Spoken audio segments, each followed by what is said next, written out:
ਇੰਡੋਸ TV ਦੇਖ ਰਹੇ ਸਾਰੇ ਦਰਸ਼ਕਾਂ ਨੂੰ ਸਤਿ ਸ੍ਰੀ ਅਕਾਲ। ਦੋਸਤੋ, ਮੈਂ ਦਲਜੀਤ ਸਿੰਘ ਲੈ ਕੇ ਆਇਆ ਪ੍ਰੋਗਰਾਮ ਇੰਡੋਸ ਪ੍ਰਾਈਮ, ਜਿਹਦੇ ਵਿੱਚ ਅਸੀਂ ਚਰਚਾ ਕਰਾਂਗੇ ਦੇਸ਼ ਵਿਦੇਸ਼ ਦੀ ਕੁਛ ਨਿਊਜ਼ ਦੇ ਉੱਤੇ ਅਤੇ ਨਾਲ ਪੰਜਾਬ ਦੀਆਂ ਕੁਛ ਅਹਿਮ ਜਿਹੜੀ ਜਾਣਕਾਰੀ ਹੈ ਤੁਹਾਡੇ ਨਾਲ ਸਾਂਝੀ ਕਰਾਂਗੇ। ਅਤੇ ਮੇਰੇ ਨਾਲ ਸਾਥ ਨਿਭਾਉਣਗੇ ਹਮੇਸ਼ਾ ਦੀ ਤਰ੍ਹਾਂ ਹਰਜੀਤ ਲਸਾੜਾ ਜੀ। ਸਤਿ ਸ੍ਰੀ ਅਕਾਲ ਲਸਾੜਾ ਸਾਹਿਬ। ਸਤਿ ਸ਼੍ਰੀ ਅਕਾਲ ਦਲਜੀਤ ਜੀ। ਜੀ, ਸਭ ਤੋਂ ਪਹਿਲਾਂ ਦੋਸਤੋ ਆਪਾਂ ਇਸ ਪ੍ਰੋਗਰਾਮ ਨੂੰ ਸ਼ੁਰੂ ਕਰਦੇ ਹਾਂ ਤਾਂ ਪਹਿਲਾਂ ਅਮਰੀਕਾ ਹੀ ਜਾਂਦੇ ਹਾਂ। ਅਤੇ ਲਸਾੜਾ ਸਾਹਿਬ USA ਗਏ ਆ ਆਪਣੇ ਪ੍ਰਾਈਮ ਮਿਨਿਸਟਰ ਨਰਿੰਦਰ ਮੋਦੀ, ਅਤੇ ਉੱਥੇ ਕੁਐਡ ਦੀ ਜਿਹੜੀ ਹੋਈ ਆ ਮੀਟਿੰਗ। ਕੁਐਡ ਜਿਹੜਾ ਕਿ ਜਿਹਦੇ ਵਿੱਚ ਯੂਨਾਈਟਿਡ ਸਟੇਟਸ ਅਮਰੀਕਾ ਇੱਕ ਦੇਸ਼ ਆ, ਨਾਲ ਭਾਰਤ ਆ, ਅਤੇ ਨਾਲ ਆਸਟ੍ਰੇਲੀਆ ਆ, ਅਤੇ ਨਾਲ ਜਾਪਾਨ ਆ। ਇਹ ਕਿਹਾ ਜਾਂਦਾ ਕਿ ਇਹ ਇੱਕ ਸਹਿਯੋਗੀ ਦੇ ਤੌਰ ਦੇ ਉੱਤੇ ਆਏ ਆ ਅਤੇ ਬਹੁਤ ਵਧੀਆ ਭੂਮਿਕਾ ਇਹਨਾਂ ਨੇ ਨਿਭਾਈ ਆ। ਮੈਂ ਥੋੜ੍ਹੀ ਜਿਹੀ ਜਾਣਕਾਰੀ ਸਾਂਝੀ ਕਰ ਦੇਵਾਂ ਆਪਣੇ ਦਰਸ਼ਕਾਂ ਦੇ ਨਾਲ ਕਿ ਜਿਹੜੇ ਜਾਪਾਨ ਦੇ ਪਹਿਲੇ ਉਦੋਂ ਪ੍ਰਧਾਨ ਮੰਤਰੀ ਹੁੰਦੇ ਸੀਗੇ ਸਿੰਜੋ ਆਬੇ, ਉਹਨਾਂ ਨੂੰ ਇਹਦਾ ਸਿਹਰਾ ਜਾਂਦਾ। ਬਹੁਤ ਨਜ਼ਦੀਕੀਆਂ ਰਹੀਆਂ ਉਹਨਾਂ ਦੀਆਂ ਭਾਰਤ ਦੇ ਨਾਲ, ਅਤੇ ਬਹੁਤ ਅਹਿਮ ਪ੍ਰੋਜੈਕਟ ਵੀ ਉਹਨਾਂ ਨੇ ਲਿਆ ਕੇ ਦਿੱਤੇ ਆ। ਅਤੇ ਇਹ ਵੀ ਕਿਹਾ ਜਾਂਦਾ ਵੀ ਜਿਹੜਾ ਕੁਐਡ ਮਿਸ਼ਨ ਆ, ਅਸਲ ਦੇ ਵਿੱਚ ਜਿਹੜਾ ਚਾਈਨਾ ਜਿਸ ਤਰੀਕੇ ਦੇ ਨਾਲ ਅੱਗੇ ਵੱਧ ਰਿਹਾ ਆ, ਉਹਨੂੰ ਖੂੰਜੇ ਲਾਉਣ ਦੇ ਲਈ ਜਾਂ ਉਹਨੂੰ ਟੈਕਲ ਕਰਨ ਦੇ ਲਈ ਵੀ ਇਹ ਜਿਹੜਾ ਬਣਾਇਆ ਗਿਆ ਆ। ਅਤੇ ਉੱਥੇ ਗਏ ਆ ਉਹਦੀ ਮੀਟਿੰਗ ਦੇ ਵਿੱਚ, ਅਤੇ ਬਹੁਤ ਅਹਿਮ ਹੋ ਜਾਂਦੀ ਆ ਉਹ ਮੀਟਿੰਗ। ਅਤੇ ਪ੍ਰਧਾਨ ਮੰਤਰੀ ਸਾਡੇ ਨਰਿੰਦਰ ਮੋਦੀ ਹੋਣਾ ਨੇ ਉੱਥੇ ਜਾ ਕੇ ਬਿਆਨ ਵੀ ਵਧੀਆ ਦਿੱਤਾ ਆ। ਅਤੇ ਕੀ ਤੁਸੀਂ ਥੋੜ੍ਹਾ ਜਿਹਾ ਸਾਂਝਾ ਕਰੋ ਬਿਆਨ ਜਿਹੜਾ। ਦਲਜੀਤ ਜੀ, ਇਸ ਟਾਈਮ ਜੇ ਆਪਾਂ ਕਹੀਏ ਵੀ ਵਿਸ਼ਵ ਪੱਧਰ ਦੇ ਉੱਪਰ ਜੇ ਕੋਈ ਵੱਡੀ ਖਬਰ ਨਿਕਲ ਕੇ ਆ ਰਹੀ ਆ ਤਾਂ ਉਹ ਆਪਣੇ ਪ੍ਰਾਈਮ ਮਿਨਿਸਟਰ ਮੋਦੀ ਹੋਣਾ ਦੀ ਅਮਰੀਕਾ ਫੇਰੀ ਆ ਜੀ। ਉੱਦਾਂ ਤਾਂ ਕਹਿੰਦੇ ਹੁੰਦੇ ਆ ਵੀ ਇੰਨੇ ਸੌਖੇ ਨਹੀਂ ਲੱਗਦੇ ਅਮਰੀਕਾ ਦੇ ਵੀਜ਼ੇ, ਹੁਣ ਲੱਗਦੇ ਆ।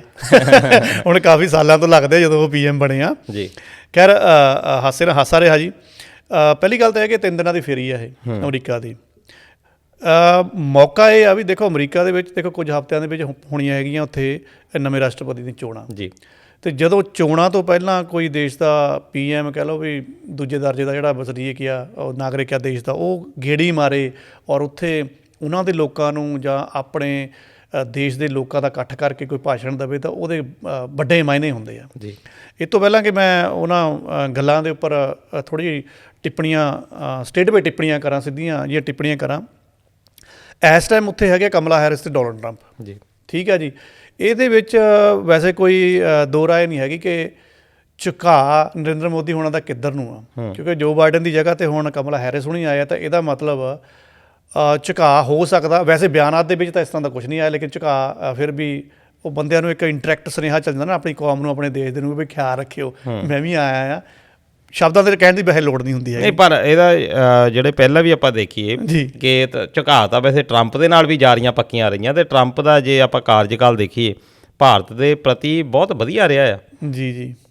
ਬਾਈਡਨ ਦਾ ਵੀ ਕੋਈ ਐਡਾ ਵੈਸੇ ਮਾੜਾ ਨਹੀਂ ਰਿਹਾ ਹੈਗਾ। ਦੇਖੋ ਪਿਛਲੀ ਵਾਰ ਟਰੰਪ ਨੂੰ ਥੱਲੇ ਲੱਗ ਗਏ ਸੀਗੇ, ਹੁਣ ਕਿਤੇ ਉਹੀ ਗੱਲ ਨਾ ਹੋ ਜਾਵੇ ਜੀ। ਬਹੁਤ ਵਾਰੀ ਇਹ ਕਿਹਾ ਜਾਂਦਾ ਵੀ ਸਾਡੇ ਜਿਹੜੇ ਪ੍ਰਧਾਨ ਮੰਤਰੀ ਆ ਉਹ ਵਿਦੇਸ਼ ਯਾਤਰਾ ਦੇ ਉੱਤੇ ਰਹਿੰਦੇ ਆ ਜਾਂ ਬਾਹਰ ਘੁੰਮਦੇ ਰਹਿੰਦੇ ਆ, ਪਰ ਬਹੁਤ ਵਧੀਆ ਪਾਲਿਸੀਜ਼ ਜਾਂ ਕਹਿ ਲਓ ਕਿ ਵਿਦੇਸ਼ ਨੀਤੀਆਂ ਦੇ ਵਿੱਚ ਜਿੱਦਾਂ ਦਾ ਦੇਖਣ ਦੇ ਵਿੱਚ ਆਇਆ, ਉਹ ਕਾਬਲੇ ਤਾਰੀਫ ਆ। ਸਾਡੇ ਬਹੁਤ ਸਾਰੇ ਵਿਰੋਧੀ ਵਿਚਾਰ ਵੀ ਹੋ ਸਕਦੇ ਆ, ਬਹੁਤ ਸਾਰੀਆਂ ਚੀਜ਼ਾਂ ਦੇ ਉੱਤੇ ਹੈਗੇ ਆ, ਪਰ ਖਾਸ ਤੌਰ 'ਤੇ ਜਦੋਂ ਇਹ ਵਿਦੇਸ਼ ਨੀਤੀ ਦੇ ਵਿੱਚ ਦੇਖਦੇ ਹਾਂ ਤਾਂ ਇਹਦਾ ਸਪੈਸ਼ਲ ਕ੍ਰੈਡਿਟ ਜਿਹੜਾ ਆ ਆਪਣੇ ਵਿਦੇਸ਼ ਮੰਤਰੀ ਜੈ ਸ਼ੰਕਰ ਹੋਣਾ ਨੂੰ ਜਾਂਦਾ। ਅਤੇ ਉਹਨਾਂ ਨੇ ਜਿਸ ਤਰੀਕੇ ਦੀ ਭੂਮਿਕਾ ਨਿਭਾਈ ਆ, ਖਾਸ ਤੌਰ 'ਤੇ ਜਦੋਂ ਰਸ਼ੀਆ ਅਤੇ ਯੂਕਰੇਨ ਦੀ ਜੰਗ ਲੱਗੀ ਹੋਈ ਆ, ਉਸ ਵੇਲੇ ਜਿਹੜਾ ਉਹਨਾਂ ਦਾ ਕਹਿ ਲਓ ਕਿ ਆਪਣਾ ਡਿਫੈਂਡ ਜਿਹੜਾ ਉਹਨਾਂ ਨੇ ਕੀਤਾ ਕਿ ਰਸ਼ੀਆ ਦੇ ਪਾਲੇ ਦੇ ਵਿੱਚ ਵੀ ਰਹੇ ਆ, ਅਤੇ ਇਸ ਵੇਲੇ ਇਹ ਸਿੱਧ ਕਰ ਦਿੱਤਾ ਕਿ ਡੈਮੋਕ੍ਰੇਟਿਕ ਜਾਂ ਕਹਿ ਲਓ ਵੀ ਇੱਕ ਕਿਸ ਤਰੀਕੇ ਦੇ ਨਾਲ ਅਸੀਂ ਜਾ ਸਕਦੇ ਹਾਂ ਵੀ ਆਪਣਾ ਰਸ਼ੀਆ ਦੇ ਨਾਲ ਵੀ ਸੰਬੰਧ ਜਿਹੜੇ ਵਿਗੜਨ ਨਾ, ਅਤੇ ਅਸੀਂ ਅਮਰੀਕਾ ਜਿੱਦਾਂ ਜੋ ਬਾਈਡਨ ਨੇ ਕਿਹਾ ਵੀ ਸਾਡੀ ਬਹੁਤ ਜ਼ਿਆਦਾ ਮਜ਼ਬੂਤੀ ਆ। ਅਤੇ ਥੋੜ੍ਹੀ ਜਿਹਾ ਭਾਸ਼ਣ ਦੇ ਬਾਰੇ ਵੀ ਜਾਣਕਾਰੀ ਜੀ। ਭਾਸ਼ਣ ਦੇ ਉੱਪਰ ਮੈਂ ਜ਼ਰੂਰ ਜਾਵਾਂਗਾ ਕਿ ਉੱਥੇ ਬੜੀਆਂ ਨਵੀਆਂ ਹੀ ਕਹਿ ਲਓ ਕਿ ਗੱਲਾਂ ਹੋਈਆਂ। ਕੁਛ ਤਾਂ ਕਹਿ ਲਓ ਵੀ ਹੁੰਦਾ ਨਾ ਵੀ ਕੁਛ ਸ਼ਬਦਾਂ ਦੇ ਨਵੇਂ ਅਰਥ ਉਹਨਾਂ ਨੇ ਬਣਾਏ ਆ, ਪਰ ਉਹ ਅਰਥ ਹਾਸੋਹੀਣੀ ਨਹੀਂ ਹੋਏ ਹੈਗੇ। ਉਹਦੇ ਵਿੱਚ ਕੋਈ ਨਾ ਕੋਈ ਵੈਸੇ ਸੰਦੇਸ਼ ਹੀ ਲੁਕਿਆ ਸੀਗਾ।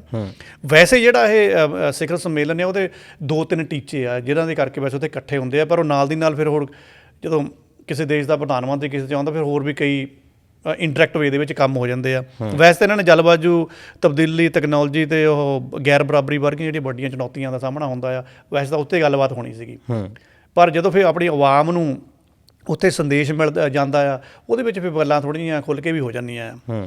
ਮੈਂ ਤੁਹਾਨੂੰ ਯਾਦ ਦਿਵਾਵਾਂ ਦਲਜੀਤ ਜੀ, ਬਾਈਡਨ ਸਾਹਿਬ ਜਦੋਂ 2006 ਦੀ ਗੱਲ ਹੈ, ਉਦੋਂ ਇਹ ਸੀਨੀਅਰ ਸੈਨੇਟਰ ਹੁੰਦੇ ਸੀਗੇ। ਇਹ ਕਹਾਣੀ ਬਹੁਤ ਪਹਿਲਾਂ ਤੋਂ ਸ਼ੁਰੂ ਹੋਈ ਸੀਗੀ। ਉਦੋਂ ਉਹਨਾਂ ਨੇ ਇੱਕ ਭਾਰਤ ਦਾ ਸੀਨੀਅਰ ਪੱਤਰਕਾਰ ਸੀਗਾ ਅਜ਼ੀਜ਼ ਹਨੀਫਾ, ਉਹਨੇ ਇੱਕ ਇੰਟਰਵਿਊ ਦਿੱਤਾ ਸੀ, 2006 ਦੀਆਂ ਗੱਲਾਂ ਆ।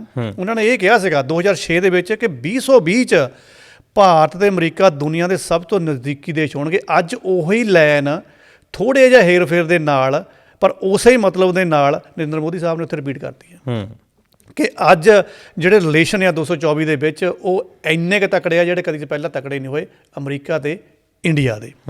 ਹੁਣ ਉਹਦੇ ਵਿੱਚ ਜਿੱਦਾਂ ਤੁਸੀਂ ਕਿਹਾ ਸੀਗਾ ਵੀ ਚੀਨ ਦੇ ਥੋੜ੍ਹੇ ਬਦਲਦੀ ਵੀ ਗੱਲ ਕਰਦਾ, ਦੇਖਣ ਨੂੰ ਫਿਰਦੇ ਆ, ਇਸ ਕਰਕੇ ਅਮਰੀਕਾ ਦਾ ਝੁਕਾਅ ਬੇਸ਼ੱਕ ਭਾਰਤ ਵੱਲ बढ़ना ਹੀ ਸੀਗਾ। ਹੁਣ ਤੁਹਾਡੇ ਆਉਂਦੇ ਆ ਵੀ ਉਹਨਾਂ ਨੇ ਭਾਸ਼ਣ ਦੇ ਵਿੱਚ ਗੱਲਾਂ ਕੀ ਕੀਤੀਆਂ। ਵੈਸੇ ਤਾਂ ਭਾਸ਼ਣ ਦਲਜੀਤ ਜੀ ਬਹੁਤ ਲੰਮੇ ਹੁੰਦੇ ਆ, ਪਰ ਜਿੰਨਾ ਕੁ ਮੈਂ ਉਹਨੂੰ ਸੁਣ ਸਕਿਆ ਤਾਂ ਉਹਦੇ ਵਿੱਚ ਗੱਲਾਂ ਕੱਢੀਆਂ। ਪਹਿਲਾਂ ਤਾਂ ਉਹਨਾਂ ਨੇ ਸ਼ੁਰੂਆਤ ਕੀਤੀ ਆ ਵੀ ਅੱਜ ਕੱਲ੍ਹ ਹੈਗਾ ਨਾ ਹਊਆ ਬਣਿਆ ਹੋਇਆ AI, ਆਰਟੀਫਿਸ਼ੀਅਲ ਇੰਟੈਲੀਜੈਂਸ। ਉਹ ਕਹਿੰਦੇ AI ਆਰਟੀਫਿਸ਼ੀਅਲ ਇੰਟੈਲੀਜੈਂਸ ਨਹੀਂ ਹੈਗਾ ਹੁਣ, ਇਹ ਹੁਣ ਅਮਰੀਕਨ ਇੰਡੀਅਨ ਬਣ ਗਿਆ। ਅੱਛਾ, ਆਹੀ 2006 ਵਾਲੀ ਟਿੱਪਣੀ ਜਿਹੜੀ ਉਹਨਾਂ ਨੇ ਕੀਤੀ ਸੀਗੀ ਉਹੀ ਉਹਨਾਂ ਨੇ ਦੁਹਰਾਤੀ ਆ ਕਿ ਸੰਬੰਧ ਬੜੇ ਸਟਰੋਂਗ ਆ। ਹੁਣ ਇੱਕ ਪਾਸੇ ਉੱਥੇ ਦਾ ਜਿਹੜਾ ਸਰਕਾਰੀ ਅਮਲਾ ਆ ਉਹ ਕਹਿੰਦਾ ਸੰਬੰਧ ਬਹੁਤ ਅੱਛੇ ਆ, ਇੱਕ ਪਾਸੇ ਸਾਡੇ ਪ੍ਰਾਈਮ ਮਿਨਿਸਟਰ ਕਹਿੰਦੇ ਸੰਬੰਧ ਬਹੁਤ ਅੱਛੇ ਚੱਲ ਰਹੇ ਆ। ਹੁਣ ਪਤਾ ਨਹੀਂ ਇਹ ਟਰੰਪ ਦੇ ਖਾਤੇ ਪੈ ਜਾਣੀ, ਪਤਾ ਨਹੀਂ ਬਾਈਡਨ ਦੇ, ਕਮਲਾ ਹੈਰਿਸ ਦੇ ਖਾਤੇ ਪੈਣੀ ਆ।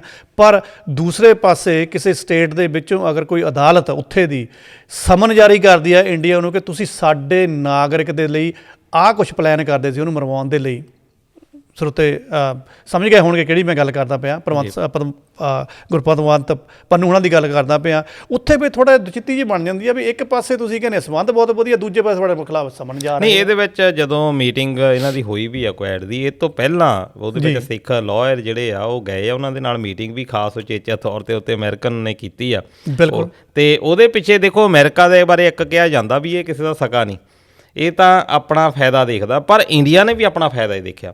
ਜਦੋਂ ਦਾ ਹੁਣ ਦੇਖ ਲਓ ਕਿ ਰਸ਼ੀਆ ਨੇ ਜਦੋਂ ਤੇਲ ਸਸਤਾ ਕੀਤਾ ਆ, ਜਿਸ ਤਰੀਕੇ ਦੇ ਨਾਲ ਧੜਾ ਧੜ ਤੇਲ ਖਰੀਦਿਆ, ਸ਼ਾਇਦ ਉਹਦੀਆਂ ਰਾਹਾਂ ਦੇ ਉੱਤੇ ਜਿਹੜਾ ਇੰਡੀਆ ਵੀ ਹੈਗਾ ਆ। ਤੇ ਇਸ ਵੇਲੇ ਦੋਸਤੀ ਜਿਹੜੀ ਆ ਉਹ ਕਹਿੰਦੇ ਹੁੰਦੇ ਆ ਵਕਤ ਦੇ ਅਨੁਸਾਰ ਹੀ ਆ ਦੋਨੋਂ ਹੀ। ਜੇ ਇਸ ਵੇਲੇ ਵਧੀਆ ਰਿਲੇਸ਼ਨ ਹੈਗੇ ਆ, ਬਹੁਤ ਵਧੀਆ ਇਹ ਚੀਜ਼ ਆ। ਪਰ ਇਸ ਵਧੀਆ ਰਿਲੇਸ਼ਨ ਦੇ ਵਿੱਚ ਹੁਣ ਫੇਰੀ ਦੇ ਦੌਰਾਨ ਵੀ ਜਿਹੜੇ ਉੱਥੇ ਦੇ ਵਾਸ਼ਿੰਗਟਨ ਦੇ ਵਿੱਚ ਥੋੜ੍ਹੇ ਆਲੋਚਕ ਸੁਭਾਅ ਵਾਲੇ ਬੰਦੇ ਹੁੰਦੇ ਆ ਜੀ, ਉਹ ਫਿਰ ਇਹ ਨਹੀਂ ਦੇਖਦੇ ਹੈ ਵੀ ਕੌਣ ਆਇਆ ਆ, ਉਹ ਇਹ ਵੀ ਮੁੱਦਾ ਉਠਾ ਰਹੇ ਆ ਵੀ ਭਾਈ ਤੇਰੀ ਅਗਵਾਈ ਦੇ ਵਿੱਚ ਨਰਿੰਦਰ ਮੋਦੀ ਵੀ ਭਾਰਤ ਦੇ ਵਿੱਚ ਲੋਕਤੰਤਰ ਦਾ ਤਾਂ ਨਿਘਾਰ ਹੋ ਰਿਹਾ ਹੈ, ਵੀ ਧੱਕਾ ਹੋ ਰਿਹਾ ਮਿਨੋਰਟੀਜ਼ ਦੇ ਨਾਲ। ਸੋ ਇੱਕ ਪਾਸੇ ਮਤਲਬ ਕਿ ਇਹ ਵੀ ਸਾਰਾ ਕੁਝ ਚੱਲ ਰਿਹਾ ਤੇ ਇੱਕ ਪਾਸੇ ਸਾਡੇ ਆਗੂ ਕਹਿੰਦੇ ਆ ਵੀ ਸਾਡੇ ਤਾਂ ਸੰਬੰਧ ਹੀ ਬਹੁਤ ਤਕੜੇ ਆ। ਪਤਾ ਨਹੀਂ ਵੀ ਵਿੱਚੋਂ ਹੁਣ ਗੇਮ ਕੀ ਆ, ਵੀ ਕਿਹਨੇ ਅਸਲ 'ਚ ਕੀ ਆ। ਦਲਜੀਤ ਜੀ, ਹਰ ਦੇਸ਼ ਖਾਸ ਕਰਕੇ ਜਦੋਂ ਹੁਣ ਕੋਈ ਭਾਰਤ ਦੇ ਨਾਲ ਡੀਲ ਕਰਦਾ, ਖਾਸ ਕਰਕੇ ਜਿਹੜਾ ਵਿਕਸਿਤ ਦੇਸ਼ ਆ, ਆਪਾਂ ਅਮਰੀਕਾ ਦੀ ਹੁਣ ਗੱਲ ਕਰਦੇ ਹਾਂ, ਆਪਣਾ ਕਹਿ ਲਓ ਕਿ ਉੱਲੂ ਵੀ ਇਹਨਾਂ ਨੇ ਸਿੱਧਾ ਕਰਨਾ ਹੁੰਦਾ ਕਿ ਫਿਲਹਾਲ ਚਲੋ ਥੋੜ੍ਹੇ ਜਿਹਾ ਠੀਕ ਠਾਕ ਨਾ ਚੱਲੇ, ਗਾਂ ਦਾ ਗਾਂ ਦੇਖਾਂਗੇ ਜੀ। ਸੋ ਇੱਦਾਂ ਦੇ ਕਈ ਮੁਫਾਦ ਇਹਨਾਂ ਦੇ ਮੇਰੇ ਖਿਆਲ ਕੰਮ ਕਰਦੇ ਆ। ਨਹੀਂ, ਅੱਜ ਕੱਲ੍ਹ ਦੇ ਜਿਹੜੇ ਰਿਲੇਸ਼ਨਸ਼ਿਪ ਆ, ਜੇ ਦੋ ਦੇਸ਼ਾਂ ਦੇ ਆਪਾਂ ਦੇਖੀਏ, ਉਹ ਆਰਥਿਕਤਾ ਦੇ ਉੱਤੇ ਖੜੇ ਆ। ਜੇ ਆਪਾਂ ਕਹੀਏ ਵੀ ਜੱਫੀਆਂ ਪਾਉਣ ਦਾ ਉਹਦਾ ਰਿਲੇਸ਼ਨ ਕੋਈ ਇੱਦਾਂ ਖਾਸ ਨਹੀਂ ਹੈਗਾ। ਤੇ ਰਿਲੇਸ਼ਨ ਅਸਲੀ ਜਿਹੜਾ ਹੈਗਾ ਉਹ ਵਪਾਰ ਦੇ ਉੱਤੇ, ਕਿ ਸਾਡੀਆਂ ਜਿਹੜਾ ਕਿੰਨਾ ਅਸੀਂ ਪੈਸਾ ਕਿਸੇ ਵੀ ਦੇਸ਼ ਦੇ ਉੱਤੋਂ ਕਮਾ ਸਕਦੇ ਹਾਂ। ਈਸਟ ਇੰਡੀਆ ਕੰਪਨੀ ਇੱਥੇ ਆਈ ਸੀ, ਉਹ ਪੈਸੇ ਦੇ ਲਾਲਚ ਨੂੰ ਆਈ ਸੀ, ਇਹ ਨਹੀਂ ਸੀ ਵੀ ਇੱਥੇ ਦਾ ਉਹ ਬਹੁਤ ਪਿਆਰ ਕਰਦੇ ਸੀ ਸਾਡੇ ਸਭ। ਉਹਨਾਂ ਨੇ ਇਹ ਦੇਖਿਆ ਵੀ ਜਿੰਨੀਆਂ ਵੀ ਕਲੋਨਾਈਜੇਸ਼ਨ ਜਦੋਂ ਵੀ ਹੋਈ ਆ, ਕਲੋਨੀਆਂ ਚੱਲੀਆਂ, ਤਾਂ ਉਹਦੇ ਵਿੱਚ ਤੁਸੀਂ ਇਹ ਦੇਖ ਸਕਦੇ ਹੋ ਅੱਜ ਵੀ ਇਹੀ ਮਾਹੌਲ ਹੈਗਾ। ਪਰ ਇੱਕ ਪਾਸੇ ਇਹ ਵੀ ਹੈਗਾ ਕਿ ਅਜੀਤ ਡੋਭਾਲ ਜਿਹੜੇ ਕਿ ਸਾਡੇ ਸਿਕਿਉਰਿਟੀ ਐਡਵਾਈਜ਼ਰ ਹੈਗੇ ਆ ਪ੍ਰਾਈਮ ਮਿਨਿਸਟਰ ਦੇ, ਜਦੋਂ ਵੀ ਪ੍ਰਾਈਮ ਮਿਨਿਸਟਰ ਕਿਤੇ ਜਾਂਦੇ ਆ ਤੇ ਨਾਲ ਜੈ ਸ਼ੰਕਰ ਹੁਣੀ ਜਿਹੜੇ ਵਿਦੇਸ਼ ਮੰਤਰੀ ਆ ਤੇ ਉਸ ਦੇਸ਼ ਦੇ ਜਿਹੜੇ ਰਾਜਦੂਤ ਆ, ਤੇ ਨਾਲ ਇਹ ਸੁਰੱਖਿਆ ਸਲਾਹਕਾਰ ਜ਼ਰੂਰ ਹੁੰਦੇ ਆ। ਤੇ ਜਿੱਦਾਂ ਤੁਸੀਂ ਗੱਲ ਕੀਤੀ ਕਿ ਪੰਨੂ ਸਾਹਿਬ ਦੀ, ਕਿ ਕੁਛ ਜਿਹੜੇ ਸੰਮਣ ਵੀ ਆਏ ਆ, ਕੁਛ ਲੋਕ ਇਹ ਵੀ ਦੇਖਦੇ ਆ ਕਿ ਸ਼ਾਇਦ ਉਹਨਾਂ ਕਰਕੇ ਅਜੀਤ ਡੋਭਾਲ ਜਿਹੜੇ ਨਹੀਂ ਗਏ ਉੱਥੇ।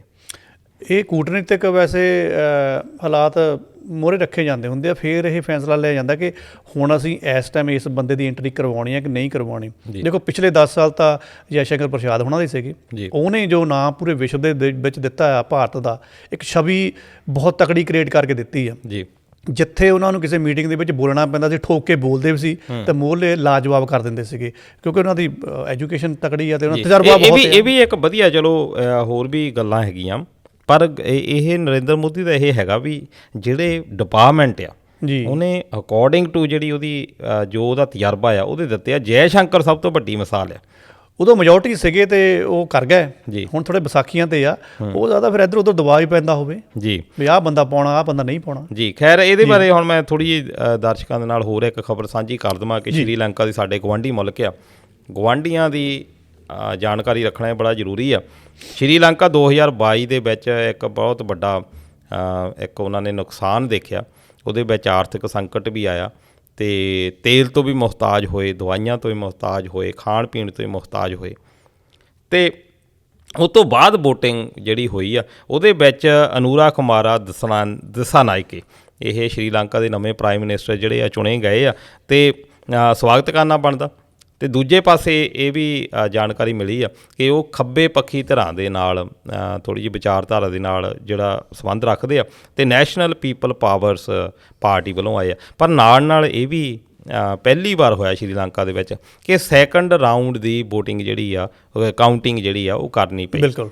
ਅਤੇ ਉਹ ਕਿਉਂ ਕਰਨੀ ਪਈ? ਸ਼ਾਇਦ ਇਸੇ ਕਰਕੇ ਕਿ ਜਿਹੜਾ ਅਜੇ ਵੀ ਲੋਕਾਂ ਦੀ ਯਾਨੀ ਕਿ ਕਹਿ ਲਓ ਕਿ ਬਹੁਮਤ ਦੇ ਵਿੱਚ ਤੌਰ ਦੇ ਉੱਤੇ ਨਹੀਂ ਚੁਣੇ ਗਏ। ਅਤੇ ਚਲੋ ਫਿਰ ਵੀ ਅਸੀਂ ਸਵਾਗਤ ਕਰਦੇ ਹਾਂ ਸ਼੍ਰੀਲੰਕਾ ਦੇ ਨਵੇਂ ਪ੍ਰਧਾਨ ਮੰਤਰੀ ਦਾ। ਚੈਲੰਜਸ ਬਹੁਤ ਆ, ਬਹੁਤ ਵੱਡਾ ਕਰਜ਼ਾ ਸ਼੍ਰੀਲੰਕਾ ਦੇ ਉੱਤੇ, ਹੋਰ ਵੀ ਬਹੁਤ ਸਾਰੀਆਂ ਜਿਹੜੀਆਂ ਸਮੱਸਿਆਵਾਂ ਆ ਉਹਨਾਂ ਦੇ ਨਾਲ ਜੂਝ ਰਿਹਾ ਅਤੇ ਆਸ ਕਰਦੇ ਹਾਂ ਕਿ ਇੱਕ ਵਧੀਆ ਜਿਹੜਾ ਅਗਵਾਈ ਕਰਨਗੇ ਉਹ। ਅਤੇ ਲਸਾੜਾ ਸਾਹਿਬ ਪੰਜਾਬ ਵੱਲ ਨੂੰ ਜਾਂਦੇ ਹਾਂ, ਉੱਥੇ ਇੱਕ ਬੜਾ ਵਿਸ਼ਾ ਇਹ ਇਮੋਸ਼ਨਸ ਦੇ ਨਾਲ ਵੀ ਜੁੜਿਆ ਹੋਇਆ। ਬਿਲਕੁਲ। ਅਤੇ ਨਾਲ ਦੀ ਨਾਲ ਧਰਮ ਦੇ ਨਾਲ ਵੀ ਜੁੜਿਆ ਹੋਇਆ ਜੀ, ਨਾਲ ਸਾਡੇ ਰਾਜਨੀਤੀ ਦੇ ਨਾਲ ਜਾਂ ਸਮਾਜ ਦੇ ਨਾਲ ਵੀ ਜੁੜਿਆ ਹੋਇਆ। ਉਹ ਹੈਗਾ ਅੰਮ੍ਰਿਤਪਾਲ ਸਿੰਘ ਦਾ। ਅੰਮ੍ਰਿਤਪਾਲ ਸਿੰਘ ਜਿਹੜੇ ਕਿ MP ਚੁਣੇ ਗਏ ਸੀ ਖਡੂਰ ਸਾਹਿਬ ਤੋਂ। NSA ਜਿਹੜੀ ਆ ਫਿਰ ਵਧਾ ਦਿੱਤੀ ਗਈ ਆ।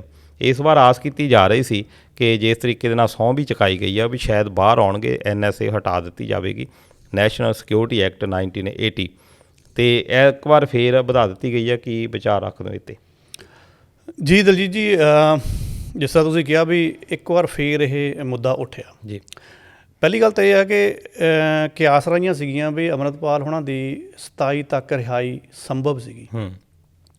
ਲੇਕਿਨ ਹੁਣ ਸਵਾਲ ਇਹ ਉੱਠਦੇ ਆ, ਜੇ ਆਪਾਂ ਸਿੱਧੀ ਇਹਦੇ ਉੱਪਰ ਗੱਲ ਕਰੀਏ ਵੀ ਪੰਜਾਬ ਸਰਕਾਰ ਨੇ ਜਿਹੜਾ ਪੰਜਾਬ ਨੇ ਹਰਿਆਣਾ ਹਾਈ ਕੋਰਟ ਦੇ ਵਿੱਚ ਹਲਫਨਾਮਾ ਪਾਇਆ ਜੀ, ਉਹਦੇ ਵਿੱਚ ਇਹ ਕਿਹਾ ਵੀ CM ਮਾਨ ਨੂੰ ਨਾ ਇਸ ਅੰਮ੍ਰਿਤਪਾਲ ਤੋਂ ਖਤਰਾ ਆ, ਥ੍ਰੈਟ ਆ, ਇਹਦਾ ਜੇਲ੍ਹ 'ਚੋਂ ਬਾਹਰ ਆਉਣਾ ਠੀਕ ਨਹੀਂ ਹੈਗਾ। ਹੁਣ ਜਿਹੜਾ ਥ੍ਰੈਟ ਉਹਨਾਂ ਨੇ ਕਿਹਾ ਆ, ਥ੍ਰੈਟ ਦੇ ਵਿੱਚ ਉਹਨਾਂ ਨੇ ਕਿਹੜੀ ਚੀਜ਼ ਨੂੰ ਕੋਸ਼ਿਸ਼ ਕੀਤੀ ਆ ਕਿ ਆਪਾਂ ਜੱਜ ਦੇ ਮੂਹਰੇ ਰੱਖੀਏ, ਉਹ ਮੈਂ ਬਿਲਕੁਲ ਬਿਆਨ ਤੁਹਾਡੇ ਸਨਮੁਖ ਕਰਦਾ। ਤੁਹਾਨੂੰ ਯਾਦ ਹੋਣਾ ਕਿ ਜਦੋਂ ਅਜਨਾਲਾ ਉਹਨਾਂ ਨੇ ਪੁਲਿਸ ਥਾਣੇ ਦੇ ਮੂਹਰੇ ਘਿਰਾਓ ਕੀਤਾ ਸੀਗਾ, ਚਲੋ ਅਸੀਂ ਉਹ 'ਚ ਨਹੀਂ ਜਾਂਦੇ ਹੈਗੇ ਕਿ ਉਹ ਲੋਕਾਂ ਨੇ ਉਹਨੂੰ ਕਿੰਨਾ ਕੁ ਚੰਗਾ ਜਾਂ ਮਾੜਾ ਸਮਝਿਆ, ਲੇਕਿਨ ਨੋ ਡਾਊਟ ਕਿ ਉਹ ਘਿਰਾਓ ਅੰਮ੍ਰਿਤਪਾਲ ਦੇ ਥੋੜ੍ਹਾ ਜੜੀ ਬੈਠਿਆ। ਉਸ ਤੋਂ ਬਾਅਦ ਗੁਰਦੁਆਰੇ ਦੇ ਵਿੱਚ ਉਹ ਕੁਰਸੀਆਂ ਮੇਜ਼ ਮੂਜ਼ ਤੋੜੇ, ਉਹ ਵੀ ਲੋਕਾਂ ਦੇ ਵਿੱਚ ਥੋੜ੍ਹਾ ਚਲੋ ਮਾੜਾ ਪ੍ਰਭਾਵ ਗਿਆ। ਇੱਥੇ ਹੁਣ ਮਸਲਾ ਕੀ ਚੱਕਿਆ ਉਹਨਾਂ ਨੇ, ਕਹਿੰਦੇ ਜੀ ਬਿਆਨ ਇਹ ਹੈ ਕਿ ਭਗਵੰਤ ਸਿੰਘ ਨੂੰ ਬੇਅੰਤ ਸਿੰਘ ਵਾਲੀ ਗੱਲ ਯਾਦ ਰੱਖਣੀ ਚਾਹੀਦੀ ਹੈ। ਇਹ ਜਾਣੀ ਕਿ ਉਹਨਾਂ ਨੇ ਉਹਦੀ ਵਾਰਡਿੰਗ ਬੋਲੀ ਆ ਕਿ ਉਹਨਾਂ ਨੇ ਉਸ ਭਾਸ਼ਣ ਦੇ ਵਿੱਚ ਜਦੋਂ ਉੱਥੇ ਸੀਗੇ ਤਾਂ ਉਹਨਾਂ ਨੇ ਇਹ ਗੱਲ ਕਹੀ ਆ ਕਿ ਕਹਿੰਦੇ ਭਗਵੰਤ ਸਿੰਘ ਨੂੰ ਬੇਅੰਤ ਸਿੰਘ ਵਾਲੀ ਗੱਲ ਯਾਦ ਰੱਖਣੀ ਚਾਹੀਦੀ ਆ। ਜੇ ਮਾਨ ਇਸ ਰਾਹ 'ਤੇ ਪੈ ਗਿਆ ਕਿ ਮੁੰਡਿਆਂ ਦਾ ਘਾਣ ਕਰਨ ਲੱਗਾ ਤਾਂ ਇੱਥੇ ਦਿਲਾਵਰ ਸਿੰਘ ਵੀ ਬਹੁਤ ਨੇ। ਸੋ ਇਹ ਹੂ ਮਿਲ ਕੇ ਮੈਂ ਉਹ ਸ਼ਬਦ ਬੋਲੇ ਆ, ਇਸ ਕਰਕੇ ਥੋੜ੍ਹੀ ਕੰਪਿਊਟਰ ਦੀ ਜ਼ਰੂਰ ਮਦਦ ਲਈ ਆ। ਹੁਣ ਦੇਖਣਾ ਪਊਗਾ ਵੀ ਜੇ ਬਿਆਨ ਨੂੰ ਆਪਾਂ ਦੇਖੀਏ, ਬਿਆਨ ਤਾਂ ਇੱਕ ਖਦਸ਼ਾ ਆ ਕਿ ਖਤਰਾ ਹੈ, ਕਿਸੇ ਨੇ ਨੁਕਸਾਨ ਥੋੜ੍ਹਾ ਪਹੁੰਚਾਇਆ ਜੀ, ਠੀਕ ਹੈ ਜੀ। ਤੁਸੀਂ ਉਸ ਖਤਰੇ ਨੂੰ ਭਾਂਪਦੇ ਹੋਏ ਤੁਸੀਂ ਇਹ ਕਹਿ ਦਿਓ ਕਿ ਇਹਨੂੰ ਹੁਣ ਅੰਦਰੇ ਹੋਬੜੀ ਰੱਖੋ, ਇਹ ਤਾਂ ਫਿਰ ਇੱਕ ਕਹਿ ਲਓ ਵੀ ਮਾੜੀ ਮਾਨਸਿਕਤਾ ਜਾਂ ਗਿਰੀ ਹੋਈ ਮਾਨਸਿਕਤਾ ਕਿਸੇ ਸਰਕਾਰ ਦੀ ਆਪਾਂ ਕਹਿ ਸਕਦੇ ਹਾਂ ਕਿ ਤੁਹਾਡਾ ਮੁਫਾਦ ਸ਼ਾਇਦ ਕੋਈ ਹੋਰ ਚੱਲਦਾ ਆ, ਪਰ ਤੁਸੀਂ ਬਹਾਨਾ ਆਹ ਕੱਢ ਰਹੇ ਹੋ। ਅਤੇ ਇਹਦੇ ਵਿੱਚ ਜੇ ਹੁਣ ਆਪਾਂ ਥੋੜ੍ਹਾ ਜਿਹਾ ਹੋਰ ਅੱਗੇ ਚਲੀਏ, ਇਹਦੇ ਵਿੱਚ ਆਪਾਂ ਮਾਨਸਿਕਤਾ ਦੀ ਗੱਲ ਕਰਨੀ ਮੈਂ ਚਾਹਾਂਗਾ। ਪਹਿਲਾਂ ਦੇਖੋ ਜਿਹੜੀ ਪਹਿਲਾਂ ਤਾਂ ਦਿਲਾਵਰ ਸਿੰਘ ਉਹਨਾਂ ਨੇ ਸ਼ਬਦ ਵਰਤਿਆ। ਮੈਂ ਦੱਸਦਾ ਕਿ ਮਰਹੂਮ ਜਿਹੜੇ ਬੇਅੰਤ ਸਿੰਘ ਸੀਗੇ ਉਹਨਾਂ ਦਾ ਜਿਹੜਾ ਜੋ ਵੀ ਉਹਨਾਂ ਦਾ ਕੁਛ ਹੋਇਆ, ਉਹਨਾਂ ਦਾ ਉਹ ਦਿਲਾਵਰ ਸਿੰਘ ਨਾਮ ਦਾ ਸ਼ਖਸ ਸੀਗਾ ਜਿਨ੍ਹਾਂ ਨੇ ਉਹਨਾਂ ਨੂੰ ਮੌਤ ਦੇ ਘਾਟ ਉਤਾਰਿਆ। ਸੋ ਜੇ ਪੰਜਾਬ ਦੇ ਸੰਦਰਭ ਦੀ ਗੱਲ ਕਰੀਏ, ਜੇ ਪੰਜਾਬ ਦੀ ਆਪਾਂ ਹਿਸਟਰੀ ਚੱਕੀਏ, ਪੰਜਾਬ ਦੇ ਵਿੱਚ ਤੁਸੀਂ ਕਹਿ ਲਓ ਕਿ ਕਿਤੇ ਸੱਥ ਲੱਗੀ ਹੋਈ ਆ, ਕਿਤੇ ਢਾਡੀ 12 ਗਾ ਰਹੇ ਆ।